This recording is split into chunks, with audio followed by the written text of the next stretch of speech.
ಸಂಸ್ಥೆಯನ್ನು ಅದು ಎಷ್ಟೇ ಕಠಿಣವಾದಂಥ ಪ್ರಬಲವಾದಂಥ ಹೋರಾಟ ಆದರೂ ಕೂಡ ಅದನ್ನು ಒಂದು ಊರಿನ ಅಸ್ಮಿತೆಯ ಒಂದು ಸಂಸ್ಥೆಯಾಗಿ ಉಳಿಸಿಕೊಳ್ಬೇಕು ಅನ್ನುವಂಥ ಕಟಿಬದ್ಧತೆ ಪಂಚಗ್ರಾಮದಲ್ಲಿ ಬಹಳ ನಿಚ್ಚಳವಾಗಿ ಕಾಣಿಸ್ಕೊಳ್ತಾ ಇದೆ.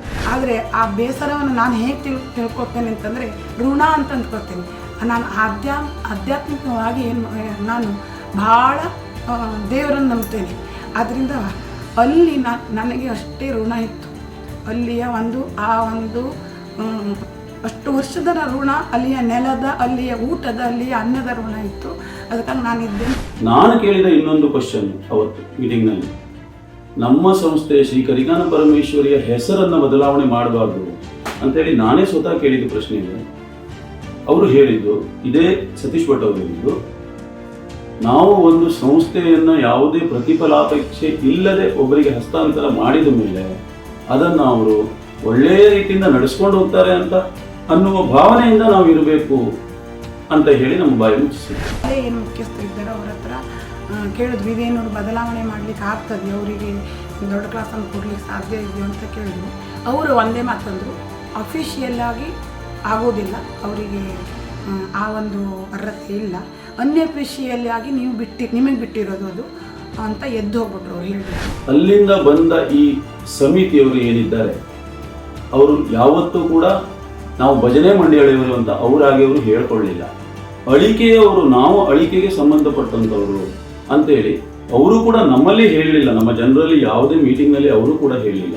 ಮತ್ತೊಂದು ದಿವಸ ಅಂದರು ಸ್ಟಾರ್ಟ್ ಆದ ತಕ್ಷಣ, ಏನ್ರಿ ಅದು ಪಾಠಶಾಲೆ ಕೆಟ್ಟೋಯ್ತಾ, ಅದನ್ನು ಅಲ್ಲಿ ನಿಮ್ಮ ಹತ್ರ ಆವತ್ತೇ ಹೇಳಿದ್ದೇನೆ ಅದರ ಬಂದ್ ಮಾಡಿ ಅಂತ, ನೀನು ನಿಲ್ಲಿಸಲಿಲ್ಲ. ನಾನು ಬಂದ್ ಮಾಡಿದ್ರೆ ಅದು ಬೇರೆ ನವನೇ ಆಗ್ತದೆ, ಅದು ಬೇರೆ ಥರ ಆಗ್ತದೆ, ನೀವೇ ಅದನ್ನು ಸ್ಟಾಪ್ ಮಾಡಬೇಕು ಅಂತ.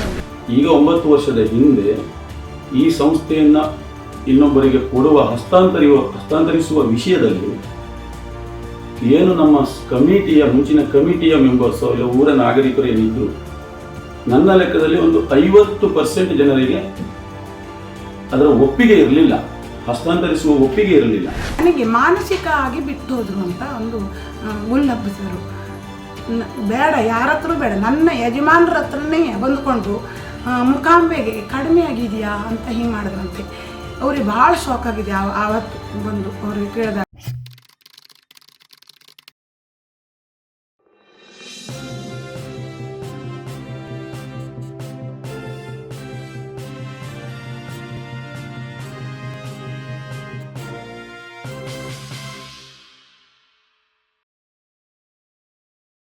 ನಮಸ್ತೆ, ಬಿ ಗಣಪತಿ ಚಾನಲ್ಲಿಗೆ ಸ್ವಾಗತ.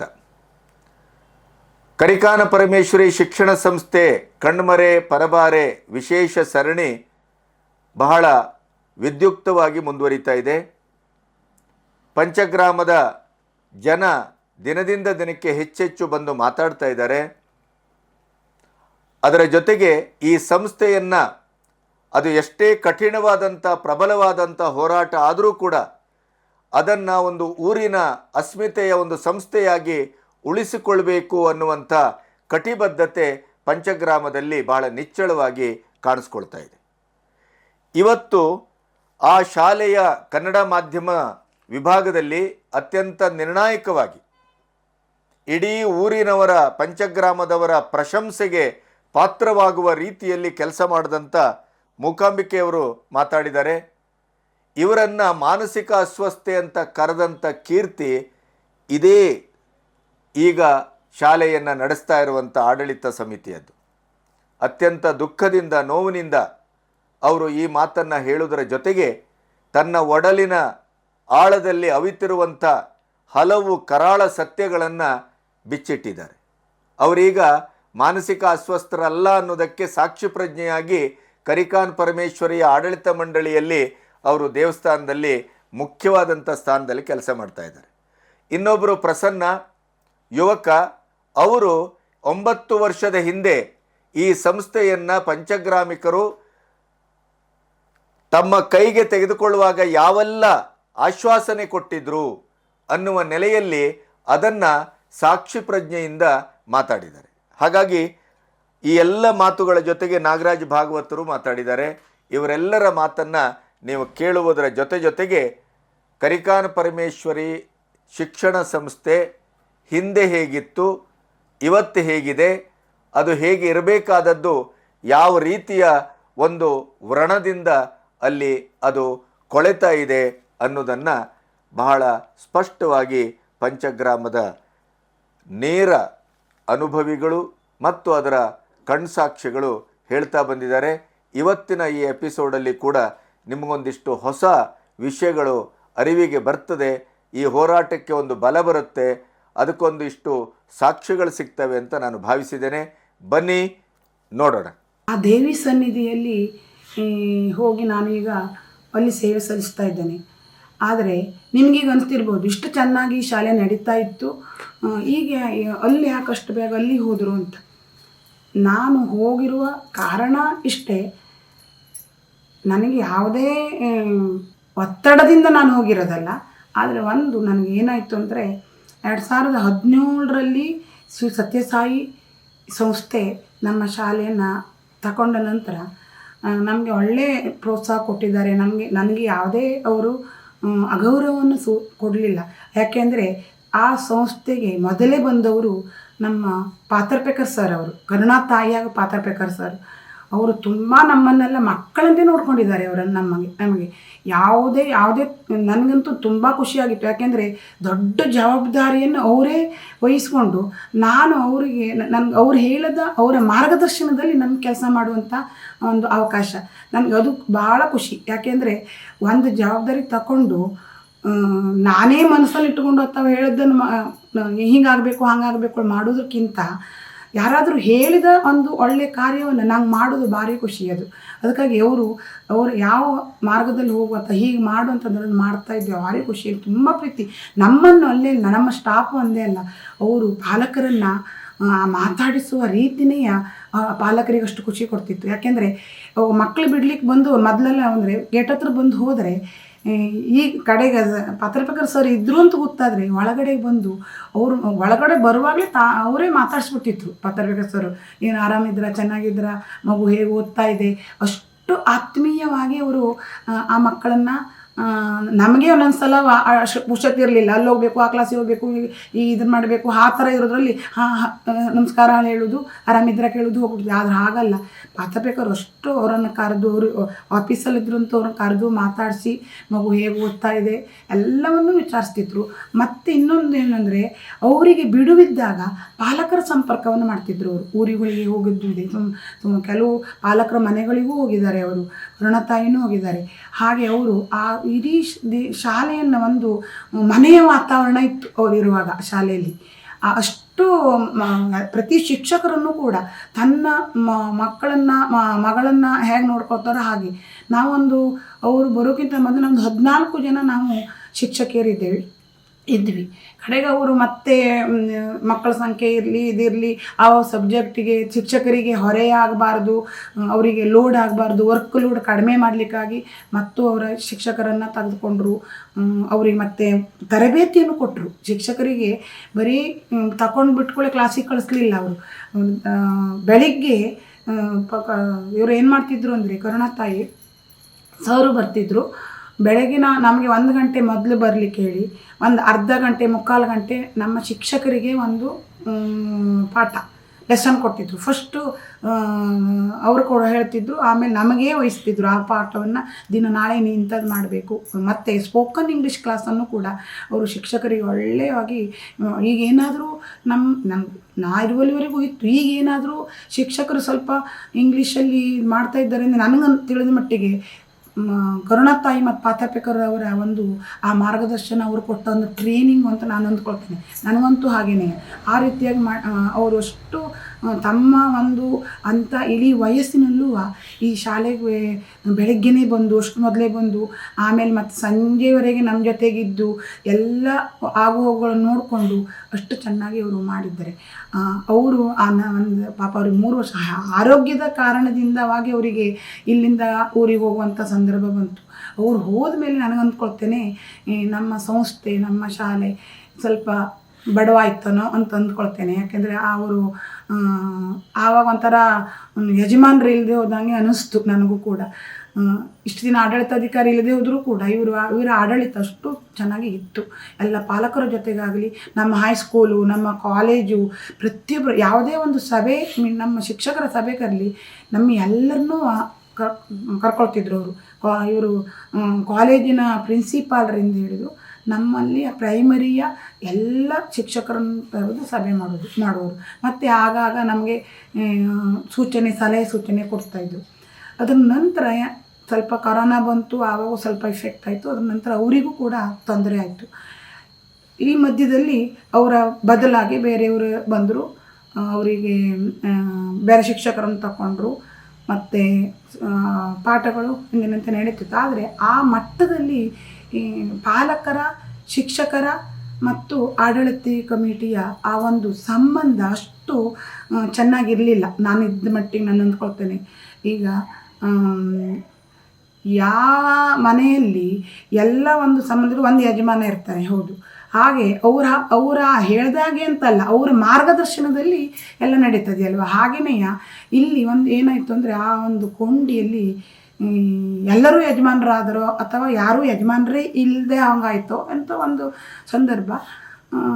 ಅಷ್ಟೊತ್ತಿಗೆ ನಮಗೂ ಏನಾಯಿತು ಅಂದರೆ, ನಮ್ಮ ಈ ಶಾಲೆಯಲ್ಲಿ ಮತ್ತು ಇಂಗ್ಲೀಷ್ ಮೀಡಿಯಮ್ ಅವರು ಇರುವಾಗಲೇ 2019ರಲ್ಲಿ 9th ಸ್ಟ್ಯಾಂಡರ್ಡಿಗೆ 8th ಮತ್ತು 9th ಇಂಗ್ಲೀಷ್ ಮೀಡಿಯಮ್ಗೆ ಇದು ಅನುಮತಿ ಬಂತು. ಅಲ್ಲಿ ಮತ್ತೆ ಏನಾಗಿದೆ ಅಂತಂದರೆ, ಏನು ನಮ್ಮಲ್ಲಿ 8thದಲ್ಲಿಂದ 6, 7, 8ಕ್ಕೆ ಇಂಗ್ಲೀಷ್ ಮಾಧ್ಯಮಕ್ಕೆ ಪರ್ಮಿಷನ್ ತಗೊಂಡು ಕ್ಲಾಸನ್ನು ಸರಿಯಾಗಿ ನಡೆಸಿದ್ದೀವಿ. 9ನೇ ತರಗತಿಗೆ ಇಂಗ್ಲೀಷ್ ಮಾಧ್ಯಮಕ್ಕೆ ಹೋಗಬೇಕು ಅಂದರೆ ಪರ್ಮಿಷನ್ ಬೇಗ ಸಿಗಲಿಲ್ಲ. ಆ ಮಕ್ಕಳಿಗೆ ತುಂಬ ತೊಂದರೆಯಾಗಿದೆ. ಆಗ ಪಾಲಕರಿಗೂ ತುಂಬ ನೋವಾಗಿದೆ. ಆ ಸಂದರ್ಭದಲ್ಲಿ ಕೆಲವು ಪಾಲಕರು ನನ್ನ ಹತ್ರ ಹೇಳ್ತಾ ಇದ್ದರು, ಈಗ ನಮ್ಮ ಹತ್ರ 6 ತಿಂಗಳ ನಂತರ ನಾವು ನಿಮ್ಗೆ ಕೊಟ್ಟದ ಫೀಸನ್ನು ವಾಪಸ್ ಕೊಡ್ತೇವೆ, ನೀವು ಯಾವ್ದಾದ್ರು ಶಾಲೆಗೆ ಹೋಗಿ ಅಂತ ಹೇಳ್ತಾರೆ. ಇದು ಸರಿಯಾದ ಕ್ರಮನ ಅಂತ ನಮಗೆ ಕೇಳ್ತಿತ್ತು. ಆದರೆ ನಾನು ಆ ಸಂದರ್ಭ ನಾನು ಏನು ಹೇಳುವಾಗಿರಲಿಲ್ಲ. ಯಾಕೆಂದರೆ ನಮಗೆ ಆ ಅಧಿಕಾರ ಇಲ್ಲ, ಅದನ್ನು ಹೇಳಬೇಕು, ನೀವು ಹೋಗಿ ಹೇಳಲಿಕ್ಕೂ ಆಗೋದಿಲ್ಲ. ಆ ಮಕ್ಕಳ, ಆ ಪಾಲಕರ ಆ ಒಂದು ಇದೆಯಲ್ಲ, ಭಾಳ ನೋವು ಕೊಟ್ಟಿದೆ. ನನಗೂ ಭಾಳ ನೋವಾಗಿದೆ ಆ ಸಂದರ್ಭದಲ್ಲಿ. ಅವರಿಗೆ ಆ ನೋವು. ಮತ್ತೊಂದು ಅಂದರೆ, ನಮ್ಮಲ್ಲಿ ಕನ್ನಡ ಮಾಧ್ಯಮ ಇರುವಾಗ ಮಕ್ಕಳಿಗೆ 2 ಸೌಲಭ್ಯ ಇತ್ತು. ಒಂದು ಕನ್ನಡ ಮಾಧ್ಯಮದ ಸೌಲಭ್ಯ, ಇನ್ನೊಂದು ಗ್ರಾಮೀಣ ಕ್ರಮಾಂಕ. ಆ ಕ್ರಮಾಂಕದಲ್ಲಿ ಆ ವರ್ಷದವರೆಗೂ ಯಾರು ಓದಿದಾರೋ ನಮ್ಮ ವಿದ್ಯಾರ್ಥಿಗಳಿಗೆ ಇದು ಅನುಕೂಲ ಆಗಿದೆ. ಯಾಕೆಂದರೆ ನನ್ನ ವಿದ್ಯಾರ್ಥಿಗಳು ಹೇಳ್ತಾರೆ, ಅವ್ರ ತಂದೆ ಪಾಲಕರು ಹೇಳ್ತಿದ್ರು, ನೀವು ಇದು ರೂರಲ್ಲು ಮತ್ತು ನಮಗೆ ಕನ್ನಡ ಮಾಧ್ಯಮ ಸಿಗೋದಕ್ಕೆ ಮೆಡಿಕಲ್ ಸಿಗ್ಲಿಕ್ಕೆ ಅನುಕೂಲ ಆಯಿತು, ಇದು ಡೆಂಟಲ್ ಸಿಗ್ಲಿಕ್ಕೆ ಅನುಕೂಲ ಆಯಿತು, ಇಂಜಿನಿಯರಿಂಗಿಗೆ ಅದು ಆ ಕೋಟಾದಲ್ಲಿ ನಮ್ಗೆ ಸಿಕ್ಕಿತ್ತು, ಅಲ್ಲಿಗೆ ಸಿಗ್ತಿರಲಿಲ್ಲ. ಎಷ್ಟು ದಿನ ನಮಗೆ ಬಂದು ಹೇಳಿದ್ದಾರೆ ಆ ಸಂದರ್ಭದಲ್ಲಿ. ಮತ್ತು ಕೆಲವರಿಗೆ ಅದೇ ಆ ಒಂದು ಕೋಟಾದಲ್ಲಿ ಅವರಿಗೆ ಮಕ್ಕಳಿಗೆ ವಿದ್ಯೆ ಕಲಿದ್ರಿಂದ ಅವರಿಗೆ ಸ್ವಲ್ಪ ಫೀಸಿನಲ್ಲಿ ಕಡಿಮೆ ಆಗುತ್ತಂತೆ. ಅದೆಲ್ಲ ಅನುಕೂಲ. ಅವರು ಭಾರಿ ಖುಷಿ ಪಡ್ತಾರೆ ಮತ್ತು ಬಂದು ಹೇಳಿದ್ದಾರೆ, ಸಿಕ್ಕಿದ ತಕ್ಷಣ ಬಂದು ಶಾಲೆಗೆ ಬಂದು ನಮಗಾಗಿದೆ. ಆದರೆ ಇದು ಅವರಿಗೆ ಸ್ವಲ್ಪ ಪಾಲಕರಿಗೆ ಅದು ಒಂದಿತ್ತು, ನಮ್ಮದು ಗ್ರಾಮೀಣದಲ್ಲಿ ಇಂಗ್ಲೀಷ್ ಮೀಡಿಯಮ್ ಇದ್ದರೆ ಇಂಗ್ಲೀಷ್ ಬೇಕು, ಆದರೆ ಇಂಗ್ಲೀಷ್ ಮಾಧ್ಯಮ ಬೇಡ. ಯಾಕೆಂದರೆ ಇಂಗ್ಲೀಷ್ ಮಾಧ್ಯಮದಲ್ಲಿದ್ದರೆ ಇದು ಹೋಗ್ತದೆ, ಈ ಸರ್ಟಿಫಿಕೇಟ್ ನಮ್ಗೆ ಸಿಗುವುದಿಲ್ಲ ಹೇಳುವಂಥದ್ದು. ಆದರೆ ನಾವು ಕನ್ನಡ ಮಾಧ್ಯಮ ಪರ್ಮಿಷನ್ ಇದ್ದರೂ ಕೂಡ ಮಕ್ಕಳಿಗೆ ಇಂಗ್ಲೀಷಿಗೆ ಹೆಚ್ಚು ಒತ್ತು ಕೊಟ್ಟಿದ್ದೇವೆ. ಇಂಗ್ಲೀಷನ್ನು ಪ್ರಾರಂಭದಿಂದಲೂ ಕೂಡ ಮಕ್ಕಳಿಗೆ ಇಂಗ್ಲೀಷ್ ಜೊತೆಗೆ, ಕನ್ನಡದ ಜೊತೆಗೆ ಇಂಗ್ಲೀಷ್ ಪುಸ್ತಕವನ್ನು ನಾವು ಅವರಿಗೆ ಇಟ್ಟಿದ್ವಿ. ಅದರ ಜೊತೆಗೆ ಬೇರೆ ಬೇರೆ ಸಂಸ್ಕಾರ. ನಮ್ಮಲ್ಲಿ 95ರಿಂದನೂ ಕೂಡ ಮಕ್ಕಳಿಗೆ ಸಂಗೀತ ಆಸಕ್ತಿ ಇದ್ದರೆ ಅವರಿಗೆ ಸಂಗೀತ ಶಿಕ್ಷಕರನ್ನು ನೇಮಿಸ್ಕೊಂಡಿದ್ವಿ. ಆಮೇಲೆ ಭರತನಾಟ್ಯ, ತುಂಬ ವರ್ಷದವರೆಗೆ ಮಕ್ಕಳಿಗೆ ಭರತನಾಟ್ಯ ತರಗತಿಗಳು ನಡೀತಾ ಇತ್ತು. ಆಮೇಲೆ ಯಕ್ಷಗಾನ ತರಗತಿಗಳಿಗೂ ಕೂಡ ಮಕ್ಕಳಿಗೆ ಒಂದು ಅವಕಾಶವನ್ನು ಕಲ್ಪಿಸಿದ್ವಿ. ಅದರ ಜೊತೆಗೆ ಈ ಪ್ರತಿಭಾ ಕಾರಂಜಿಯಂತಹ ಇಲಾಖಾ ಸಾಂಸ್ಕೃತಿಕ ಸ್ಪರ್ಧೆಗಳಲ್ಲಿ ನಮ್ಮ ಮಕ್ಕಳು ರಾಜ್ಯ ಮಟ್ಟದವರೆಗೂ ಮೇಲ್ಗೈ ಸಾಧಿಸಿದ್ದಾರೆ. ಅಂದರೆ ಬರೀ ವಿದ್ಯೆ ಒಂದೇ ಅಲ್ಲ, ಅವರಿಗೆ ಶಿಕ್ಷಣ ಒಂದೇ ಅಲ್ಲ, ವಿದ್ಯೆ ಅನ್ನುವಂಥ ಶಿಕ್ಷಣ ಒಂದೇ ಅಲ್ಲ, ಪಠ್ಯದ ಜೊತೆಗೆ ಪಠ್ಯೇತರ ಚಟುವಟಿಕೆಗಳಿಗೆ ಹೆಚ್ಚು ಅವರಿಗೆ ನಾವು ಒತ್ತು ಕೊಟ್ಟಿದ್ದೇವೆ. ಯಾಕೆಂದರೆ ಇಲ್ಲಿ ಗ್ರಾಮೀಣ ಪ್ರದೇಶ ಆದ್ದರಿಂದ ನಮ್ಮ ಮಕ್ಕಳಿಗೆ ಸಿಟಿಗೆ ಹೋಗಬೇಕಾಗಿತ್ತು ಆವಾಗ. ಎಂಥದ್ದು ಕಲಿಬೇಕು ಅಂದರೆ ಸಂಗೀತಕ್ಕೆ ಹೋಗಬೇಕು, ಯಕ್ಷಗಾನಕ್ಕೆ ಹೋಗಬೇಕು, ಅಥವಾ ಭರತನಾಟ್ಯ ಕಲಿಬೇಕು, ಯಾವುದೇ ಒಂದು ಡ್ರಾಯಿಂಗ್ ವಿದ್ಯಾರ್ಥಿ ಚಿತ್ರಕಲೆಯಲ್ಲಿ ಸ್ವಲ್ಪ ಅವನಿಗೆ ಟ್ರೈನಿಂಗ್ ಕೊಡಬೇಕು ಅಂತಂದ್ರೂ ಆ ಪಾಲಕರು ಹೊನ್ನಾವರಕ್ಕಂಥ ಸಿಟಿಗೆ ಹೋಗಿ ಕಲಿಸಬೇಕಾಗಿತ್ತು. ಆದರೆ ಅದು ಎಲ್ಲವನ್ನು ನಾವು ಯಾವುದೇ ಆಡಳಿತಾಧಿಕಾರಿಗಳು ನೇಮಕ ಆದ್ದರಿಂದ ಯಾವುದೇ ಹೊರಗಡೆಯಿಂದಿದ್ರು ನಮ್ಮ ಪಾಲಕರ ಒಂದು ಸಹಕಾರ, ಎಲ್ಲ ನಮ್ಮ ಊರ ಪಾಲಕರು, ಆ ಪಾಲಕರು ಏನು ಆಗಿದ್ರು ಅಂದರೆ ಅವ್ರ ಜೊತೆಗೆ ಹಿರಿಯ ನಾಗರಿಕರು ಇರ್ತಿದ್ರು. ಅವ್ರ ಅನುಭವಿ ರಿಟೈರ್ಡ್ ಆದವರೆಲ್ಲ ಇರ್ತಾರೆ, ಅವರೆಲ್ಲ ಕೂಡ ನಮಗೆ ರಾಶಿ ಪ್ರೋತ್ಸಾಹ ಕೊಟ್ಟಿದ್ದಾರೆ ಪಾಲಕರ ಮೂಲಕ. ಮತ್ತು ಆಡಳಿತ ಕಮಿಟಿ ಇತ್ತಲ್ಲ ಅವಾಗಿನ ತುಂಬ ಸಹಕಾರ ಕೊಟ್ಟಿದ್ದಾರೆ. ಯಾವುದನ್ನು ನಾವು ಇಂಥದ್ದು ಇಲ್ಲ ಅಂತ ಹೇಳಲಿಕ್ಕೆ ಇಲ್ಲ, ಅಷ್ಟರೊಳಗೆ ನಮಗೆ ಅದೊಂದು ಒದಗಿಸ್ಕೊಡ್ತಿದ್ರು.